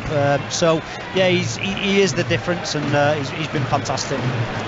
England with that possession coming towards the halfway line. Strong run from Luke Thompson brought down. This is the last of the set. This will take some magic if England are going to get any joy at the end of this set. The kick comes up, it's spinning high. Sam Tompkins taken out after that kick.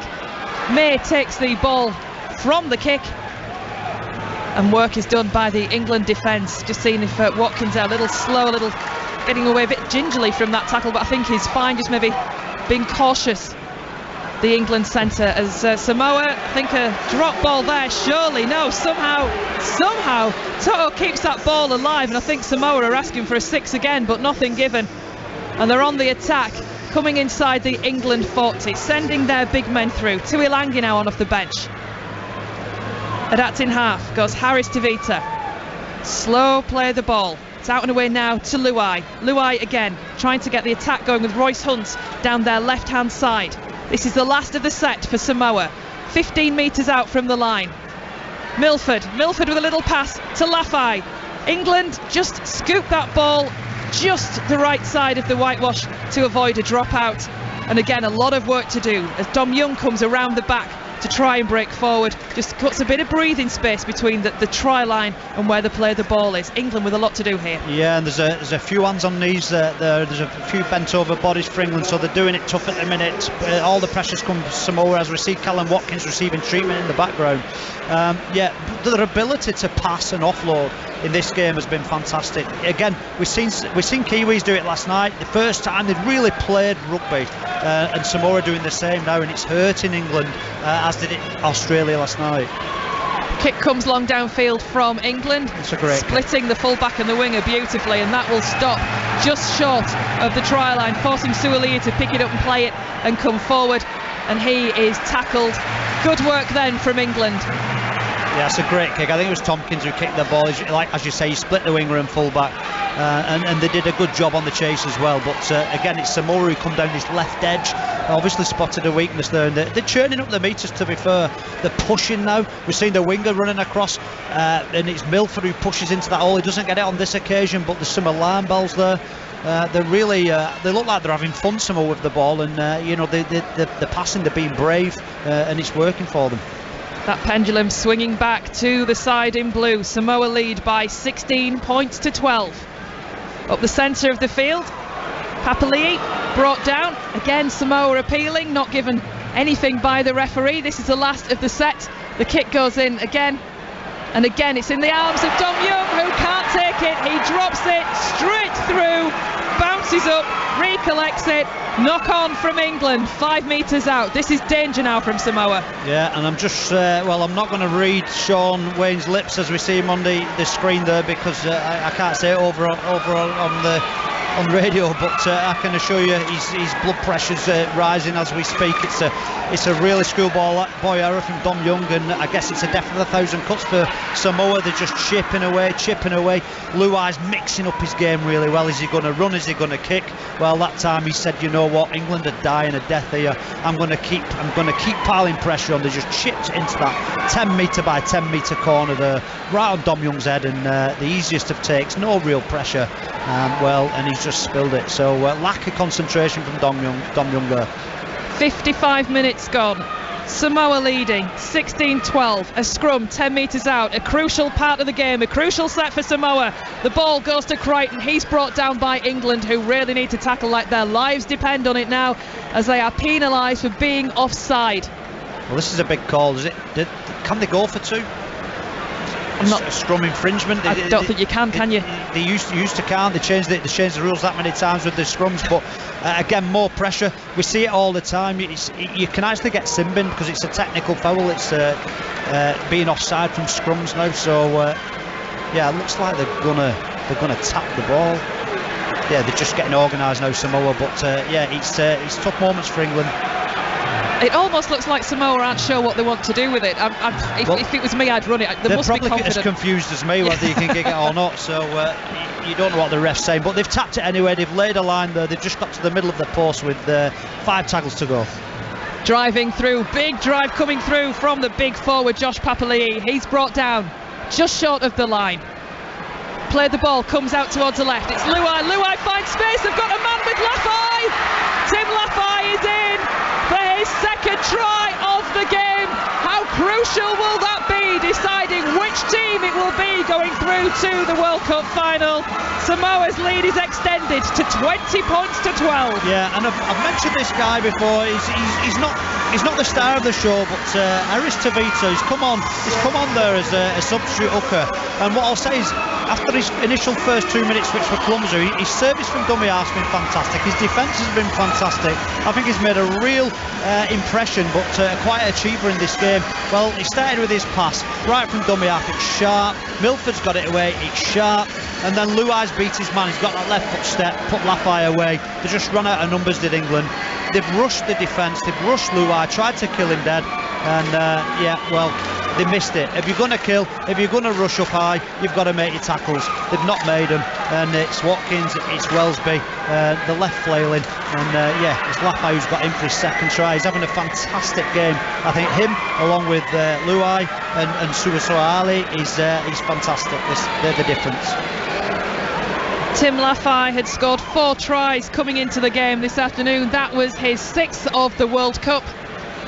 And a late call-up as well to the Samoa squad. He wasn't even in the initial 24 men that was named. It's been incredible for him. I've got to say, now I'm feeling nervous. As an English supporter, now you're feeling nervous, aren't you? Because what you don't want is Samoa getting even more confidence and start playing rugby.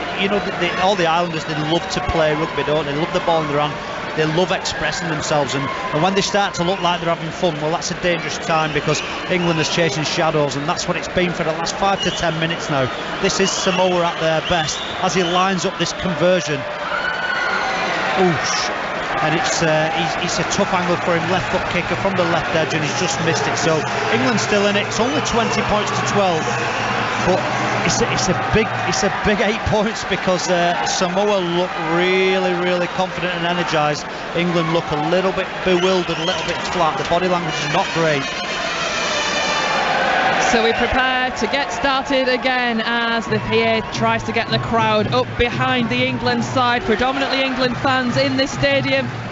There are pockets of Samoa supporters as England come forward from the kickoff with a big hit, keeping Samoa inside their 10. But it's Samoa with the advantage, with the momentum, as England try and show a bit more intent with some of the hits they're putting in. From acting half goes Chanel Harris-Tavita once more. Brought down just outside the 20.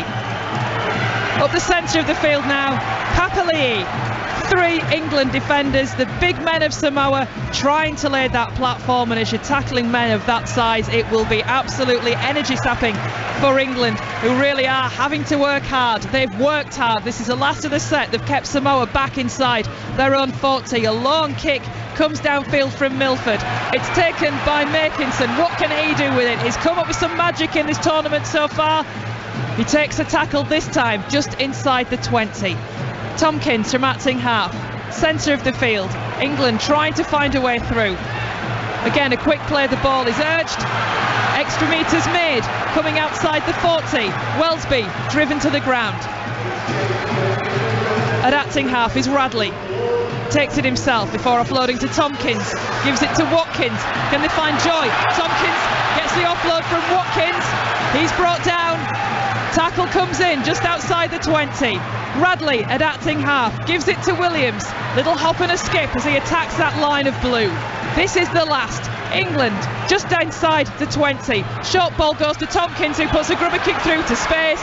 That is watched by Taylor and May. It goes behind the dead ball line, and England, afters here between Luai and Tompkins. Not sure what led to it, but Luai getting the hold of the back of Tompkins' shirt and dragging him, and now everyone's piling in, just trying to separate the core of what's going on. The referee on the spot has raised his arms to separate the two sides and stop the clock, but we've got 2 separate pockets here. What started it, I don't know, but it was Luai and Tompkins. Yeah, I'm going to have a guess Luai's racing to have a quick restart, and Sam Tompkins will have disrupted him in some way. He'll have grabbed him, he'll have tricked him, he'll have done something. We've seen it a lot from Sam, haven't we, throughout his career. I've seen it this year, so I'm just watching the replay now. Yeah, Sam Tompkins gives a slap. He should go in the bin, Sam here. The fact remains, he can't do that. He slapped him round the head. He can't do that.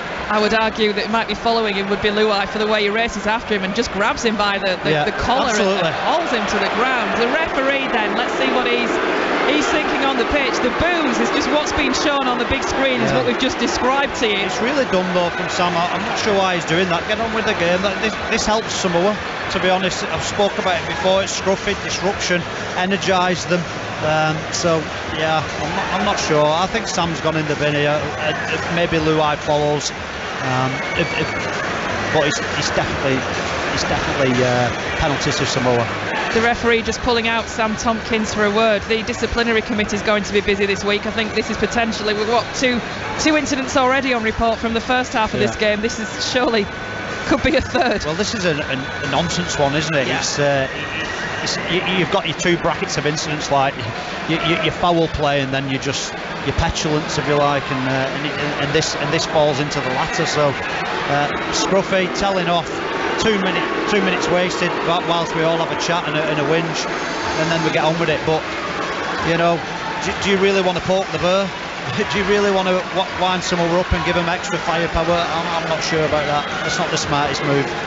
And disappointing as well from the England captain. He's the captain, and you've got to set that example. You've got to keep your troops together. It's a World Cup semi-final. There's 8 points in it. It's not dead and buried by a long chalk yet.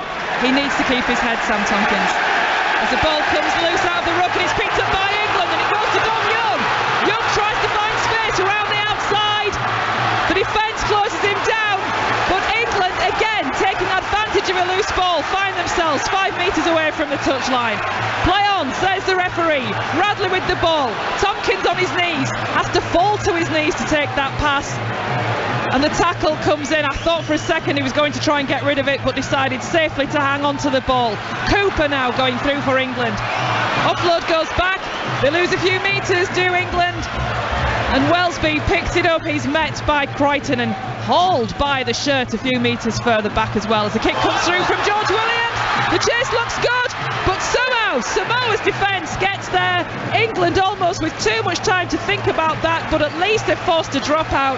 But that could have been Herbie Farnworth in there. Yeah, two things. First and foremost, fantastic defence from England. They've really put their bodies on the line all throughout this World Cup. It's another evidence there. They force an error, and then on the back of that, 3 plays, then George Williams goes early with a kick on a short side. It's fantastic play from George Williams, really unlucky. I would suggest there was a push in there. Well, he's not gone to the scream. It's a fight. It's a free-for-all in that corner there, and there's bodies everywhere. So I'm agreeing. There's hands from Samoa. There's pushing. But however, it's England's ball, and this is their chance now to take the matter in their own hands. Chris Hill, the old stager, is on again for England. On off the bench. Drives play forward. It's in the arms of Morgan Knowles. 20 metres away from the line. Listen to the crowd getting behind England, trying to roll them over the line. It goes to Williams, half a gap for Williams, brought down, the tackle comes in, 5 metres out, stumble from acting half. England lose a bit of momentum and a waste of a tackle in effect as well, as it goes back now to Tompkins, keeps it moving to Wellesby, who puts the kick over the top, looking for Dom Young. The bounce is awkward. England are in. England look like they've scored. The referee again will go to the big screen. It was John Bateman again who managed to grab it. No try given by the referee. The kick going to the corner, looking for Dom Young. The bounce sat up nicely as Young just missed it and he overran it. But will it be success for Bateman? This is close, you know. I reckon this is real close. Wellesby's just gone again.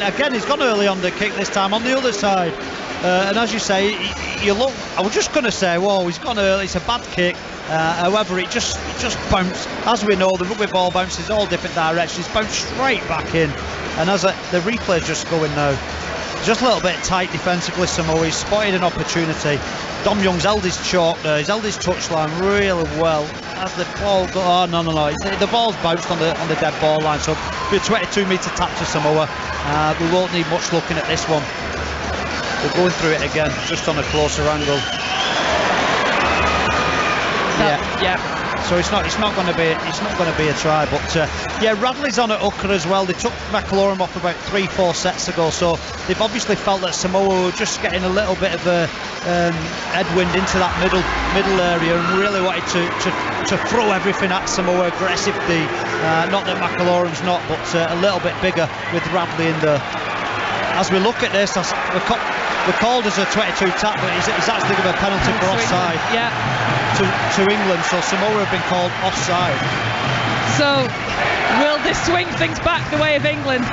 Samoa just having a word with the referee, Anthony Milford, just putting his case forward as to why is this England's ball? What is going on now?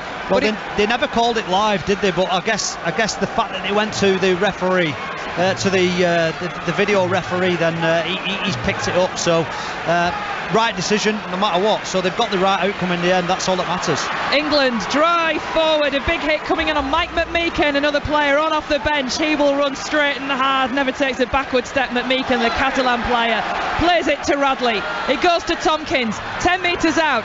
Williams, little ball, defence comes in, tackle is made, England with the momentum, tackles in their favour, it goes again to Williams, keeps it moving, short ball to Knowles. Knowles is brought down, 3 Samoan defenders are in there, but England, if they could be sucked across that try line by the fans behind the post, I'm sure they would be at this point.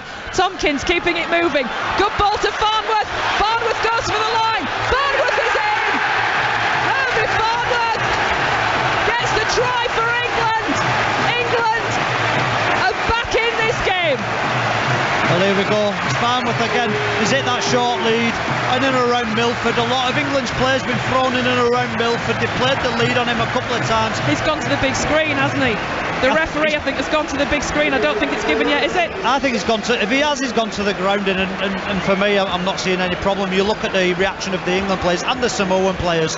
There's no drama. There's no complaining from Samoa there. So, again, as I said before, earlier in the game, the Samoan winger To'o, who's come and committed himself to Herbie Farnworth because he doesn't really get his pass away. He steps off that left foot. This time he's not, and he's too strong one-on-one. He's too strong one-on-one for Samoa, and he's Crichton there. He's beat Crichton, and he's just got the ball down as far as I can see. He's turned out of a tackle, and it's a dead set try. There's no dramas. That looks good as that goes down to Farnworth, looking at the screen, still waiting for the decision to come though. And the video referee really taking his time, having a look at this, just his second try in England colours. And it's a good one! It's a good one. England 16, Samoa 20. With the kick to come, Herbie Farnworth with a crucial try for England.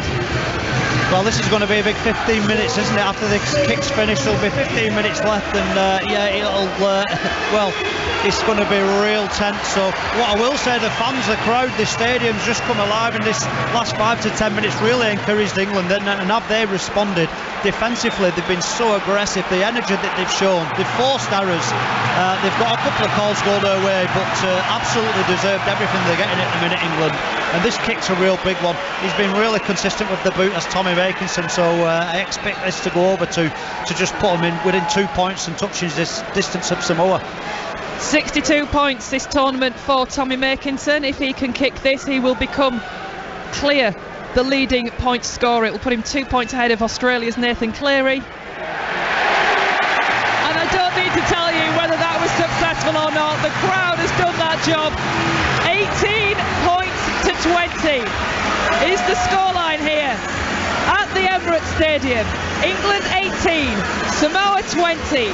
65 minutes on the clock of this World Cup semi-final. Will England reach back-to-back finals? Plenty of rugby still to go, and it could go either way, Paul Rowley. Yeah, absolutely. Well, who's feeling nervous now? So we're going to see who's got some minerals, as they say, on this field now. And so here we go. We're set up for a big 15.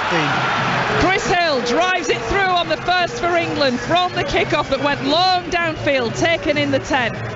Dom Young up to the defensive line. 3 men in blue come forward with the tackle. England will be desperate not to make any errors at this stage with this ball in this set. McMeekan, big hit coming in on him from Samoa, whose turn it is now to defend as if their lives depend on it. Out towards the right hand side, England managed to squeeze the ball away with Welsby, and it goes to Cooper, who takes a tackle on his own 40. Farnworth, quick at the play of the ball there, scoots up to get that ball out and away. Every metre counts for England. This is the last of the set. Gerard Sutton, the referee, raises his arm. It goes back to Tompkins. Puts the kick in. It goes high. It's spinning. Suoli's underneath it. How good is the chase? Chris Hill is there. Gets around Hill. But the second tackle is successful. And a penalty awarded to England. 20 metres away from the Samoa line. Well, he's surely got to go for goal, hasn't he? He's surely got to go for goal and just make it all squarey. I'm not sure what the penalty is for. I think it would be for We've got a captain's challenge on this as well. We'll find out in a second. Challenge. There we go. We've not had one of those today, so that's adding to the excitement. But so he's gone captain's challenge. I think it'll be escorting, so he'll be accused of running him off the ball. There'll be a collision in back play as we wait for the replay to give us a bit more of a clue there. But hey, if this is a penalty to England, well, what a restart after a try, and they've done that all afternoon. Every time England have scored, they've come back and have a really solid set. Has he gone for a late hit on Tompkins? A push? Tompkins was certainly taken out as he kicked it, but whether the timing of the challenge was good or late, we'll see. I think that's a late challenge on Tompkins. Well, by the letter of the law, he's pushed him over. He had no need to push him over. He could have pulled out of that, I think. Junior Paolo, the man who's in there on Tompkins. You would consider it a soft penalty. However, by the letter of the law, it's a penalty, and I think this will be a failed challenge from Samoa, and I think the penalty will stand. Both teams get a captain's challenge. You can challenge the decision of the referee within 10 seconds of that decision. If you are successful, you keep it. If you are unsuccessful, you lose your captain's challenge for the rest of the game. This is the first one we've seen in this match, and we're still waiting for the decision. Oh, here we go. Let's have a look again. We're seeing Suoli take the ball. Not quite sure. Now I'm thinking it's something different. I think that was just an error. He's gone penalty given to England. Yeah, he's gone to the catch to see where he caught the ball, because that's the point of the penalty. So it was a strange challenge, because the facts remain. As he hit him late, yes. So how could you possibly win that challenge? That's a really poor challenge from Samoa. So they now don't get another challenge, which could prove valuable in this last 13 minutes after the kick.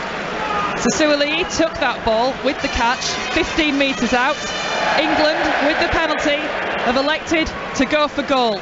Tommy Makinson, the man with what's been a pretty golden boot so far this tournament for England. But if ever a pressure was on a kick, this will be it. 67 minutes gone. England 18, Samoa 20. This one to level it for England. The Samoa players moving about in front of the post, the referee just ordering them back, telling them to get back on the line as Makinson comes in, and it's good. We're all square, 20 points apiece. Yeah, like you say, the Samoan players were doing their best to put him off, but I think that was wishful thinking. It wasn't too much of a difficult kick for somebody of the calibre of Tommy Makinson with his consistency. So it's 12 minutes to go. That's a really soft penalty. He's won one there, Sam Tompkins. He's won one, but it's a dumb penalty from Samoa. That. So all to play for. Here we go. The kick-off comes, and my, how the atmosphere's changed inside this stadium in the last 10 minutes or so with that try from Herbie Farnworth and then the penalty to level things. This crowd is behind England this afternoon, trying to roll them on to their second consecutive World Cup final. Still plenty of rugby to go. 68 minutes, 12 minutes remaining in this match. It could still clearly go either way with the scores level at 20 points apiece. Chris Hill takes a pass inside the 40 before he's brought down in the England half of the field. Great drive going forward there. Good work. I think it's Victor Radley, isn't it, the man in possession there for England. Really leading well. Just makes Radley go back a couple of steps, does the referee, before that ball is played. Sam Tompkins. The offload comes to Mike McMeekan. Again, that strong standing up in the tackle from McMeekan before he's brought down. This will be the last of the set. Tompkins with the kick. Underneath it, it's Suali'i for Samoa. Drives forward to his own 10. Oh, big hit coming in there from Victor Radley. He's really stepped up since moving to hooker. Yeah, he's been good at 9, hasn't he? He's done a strong carry in that set there, churned up about 12 metres, just cuts Suali'i in half, and then he's just cut somebody else in half. Is it Toto? Yeah, not many people. Two players of that quality, and he's cut them both in half. So Victor the Inflictor is really stamping his authority on this game. And England tackling with a real intensity now. This is the England that we've seen in other games of this tournament so far. Pinning Samoa back. They know that they are certainly firmly in this game as Samoa try and find space out wide with Brian Toto. Great defence again coming in inside their own 40. This is on the last now for Samoa.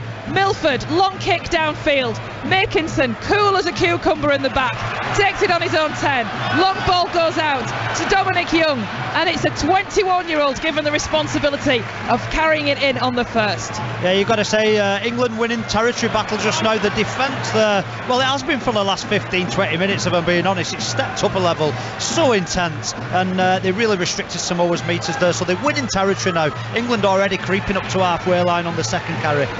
Bateman, the man brought down just outside his own 40. I think it looks like McLaurin back on at hooker.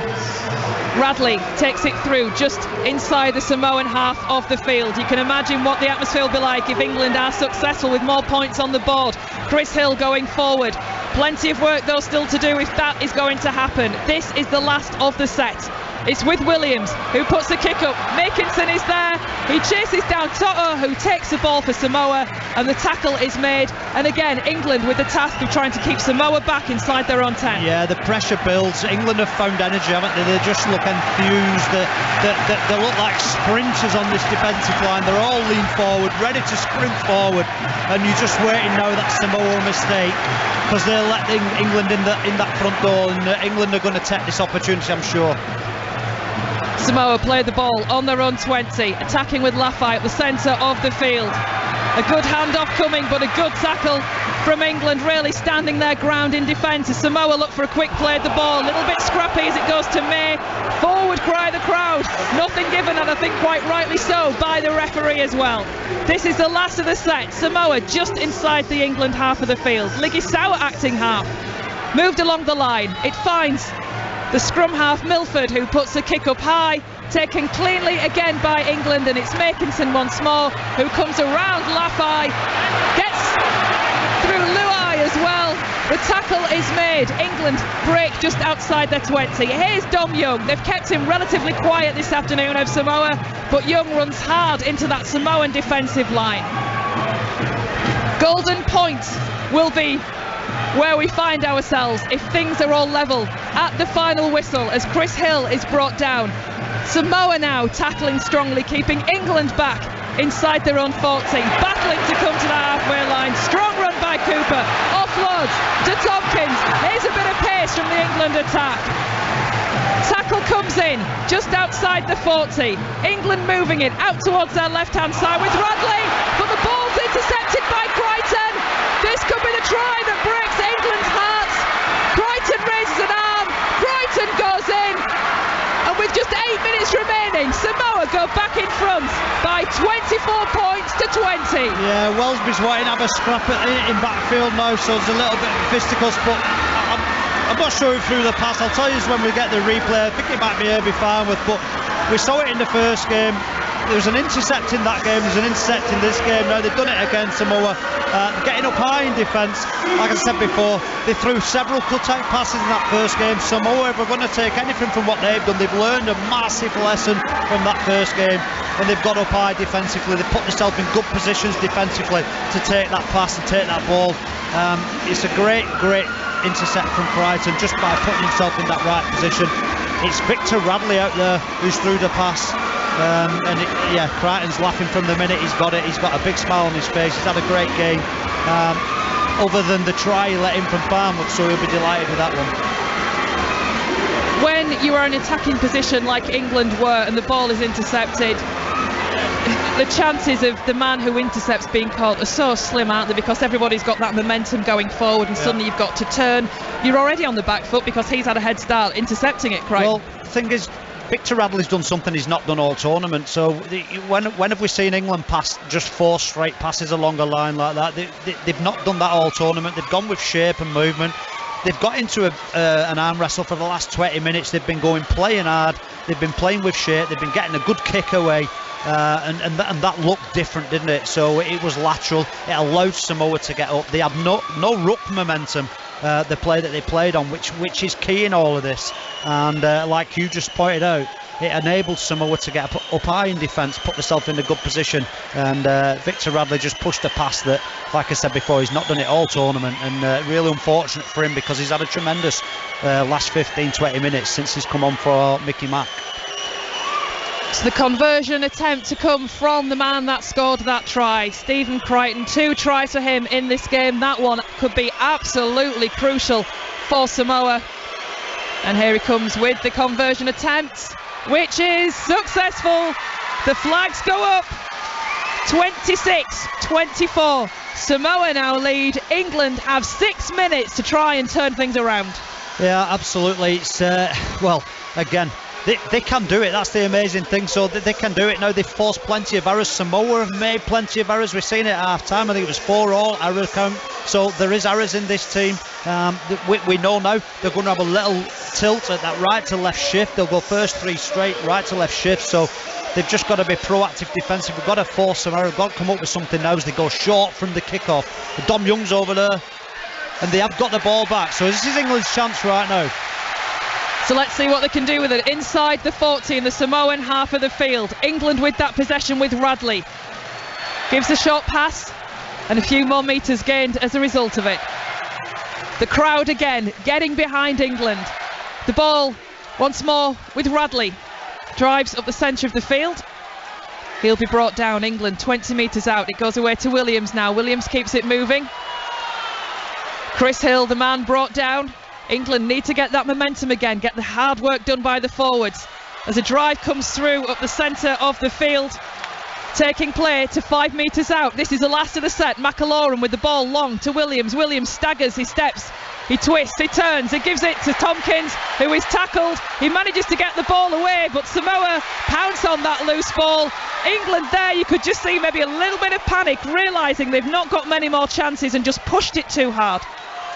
Yeah, I'm just watching that play unfold. His Luai probably just got his own back on Tompkins. The desperation again. They're not structured in the last play. They've been so good at that desperation and balled on the floor. And Samoa just too hungry at that point. There's only 4 minutes left. You're not going to see any fatigue creeping in from their boys now. They're full of energy. They can see the finish line. So, but there are errors. So just got to stay in there. 4 minutes, a long time in rugby league. So Samoa with possession. They will be looking for more points on the board just to take things absolutely out of the reach of England as they try to reach their first ever Rugby League World Cup final.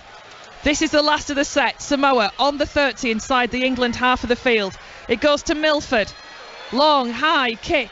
There is Makinson for England. He takes it almost on his own try line and then comes clear eventually. Again, just arcing backward to try and get around the defence. But in there was Lafai, who's been great for Samoa this afternoon. He's been fantastic. He's learned his lesson. Makinson this time just didn't get round him. He started his start point defensively wide of Lafai. He's made the second tackle. We're on to 3 now for England. Come on, England, we need a little bit more. Here we go. Oh, and a breakthrough from England inside their own 40, and they're away. Herbie Farnworth eats up the ground. 10 metres out. England have scored. Game on again. Herbie Farnworth, his second try of the match, and Herbie Farnworth could just have given England a sniff again. Well, I was just going to say, got to do a little bit more. The 3 plays, they got absolutely nowhere. Then they shifted the ball right to left.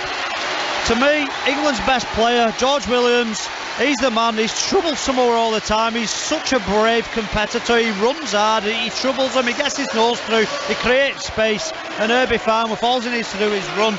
Well, he's pinned his ears back, he's got plenty of pace, and and to fair play to him, he had the presence of mind to try and get as close to the post as he did.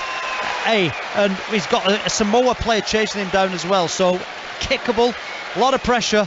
Well, in fact, absolutely, I'm probably understating how much pressure this kick is, but this is it. He kicks it to golden point, and the Aussies will be sat at home with the Horlicks or the whatever it is they drink and praying for golden point and hoping that this bashathon continues. George Williams with the pass that put Herbie Farnworth through the gap to bring the scores to 26 points to 24 in favour of Samoa, with that kick still to come. This second half has had everything. We've had tussles, we've had scraps, we've had mistakes, we've had moments of magic. It's been, what a second 40 this has been, with so much at stake for both sides. So Tommy Makinson then with the kick, a buzz around the Emirates Stadium. I expect this to fall to a bit of a hush as he takes it, which will only increase the pressure on the poor guy out there trying to tag on the extra 2 for his country and keep them in this game. We are heading rapidly towards golden point extra time. not even 90 seconds, 70 seconds will be left on the clock after this conversion attempt from Makinson. The hush does indeed fall. Here we go. And it's good. Tommy Makinson levels the scores. 26 points apiece. We will just have chance for this game to restart, but we are going to golden points. Would you ever be a goal kicker? Wow. Never. How's he keeping his nerve for that? He must be shaking as I watch the replay. Again, George Williams, what a guy. If England come through the other side on this one, then they owe a lot to George Williams for me. He's been absolute champion. So the kickoff comes from Samoa, taken by Wellesby inside his own 10 as England come forward on the charge. We have got 40 seconds left, 26 points apiece. England against Samoa, this Rugby League World Cup semi-final. Neither side prepared to let go of their opportunity yet. The crowd chanting here at the Emirates as England come outside their own 40. Moving it through, Williams with the pass again. Half a break, it's Whitehead. Whitehead's got support, it's not a clean pass. It goes to ground, it goes forward as well, as England thought they were through. I think the crowd thought they were through. Well, this is golden point now. The clock's ticking down. 2 seconds, 1 second. Uta's going to go.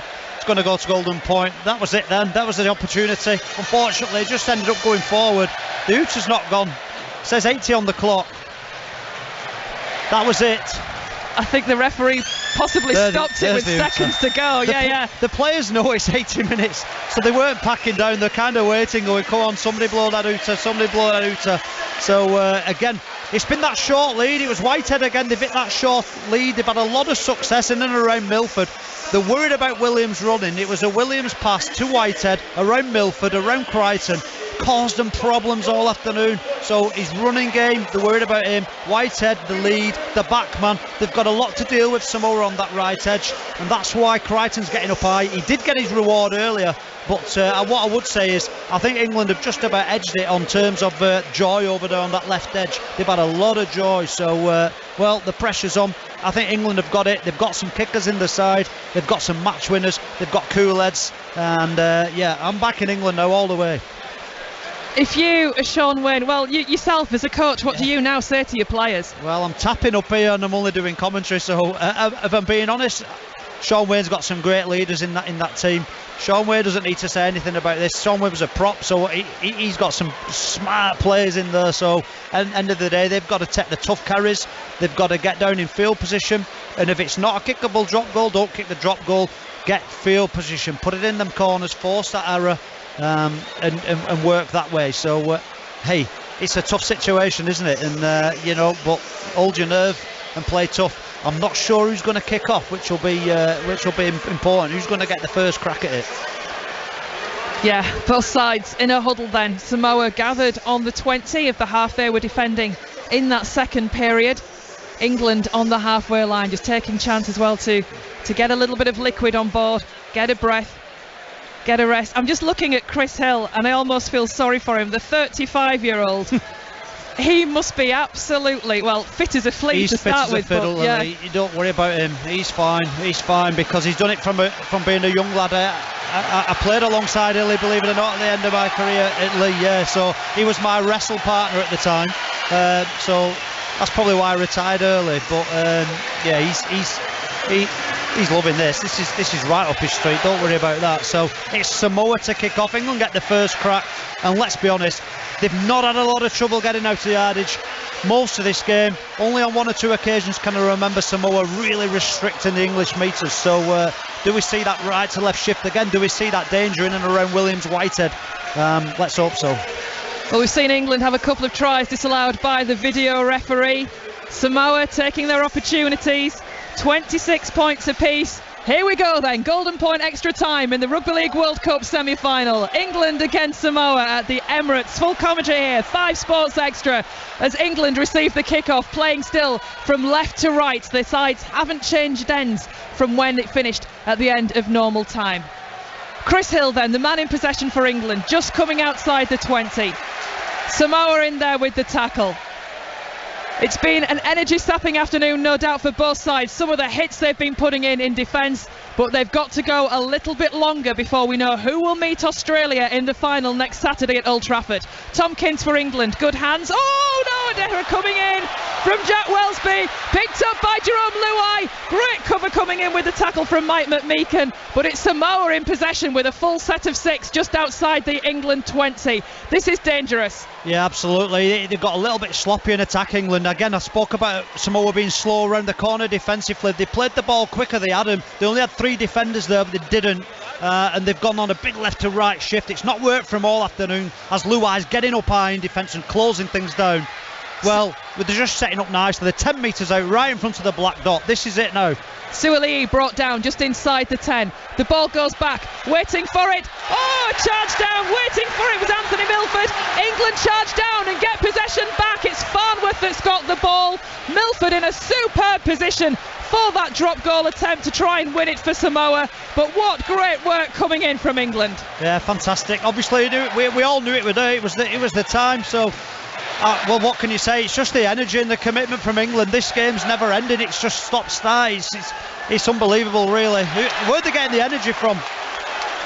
What a hit coming in from attack from England, who are still just starting to come outside of their own 20. Up to the 30-metre line now, making that progress downfield. A drop goal for either side is all it will take, as Welsby, again, tries to keep going. Let's give a forward pass. He has. Forward pass my God. from Welsby to Bateman. I didn't see that. Oh my! He's given a penalty. Big call. Is it? Yeah, penalty. We'll try and work out what for. What? Oh my! Well, on that vision, it looks forward. But he's given a scrum. Samoa head and ball. Oh my! That's a huge call. That's a huge call, because I call. think there's been a couple of dubious ones actually throughout the game. Yeah. We've just let it flow. So Samoa then. Well, that's stuck in my throat. Samoa with the possession coming from the base of the scrum.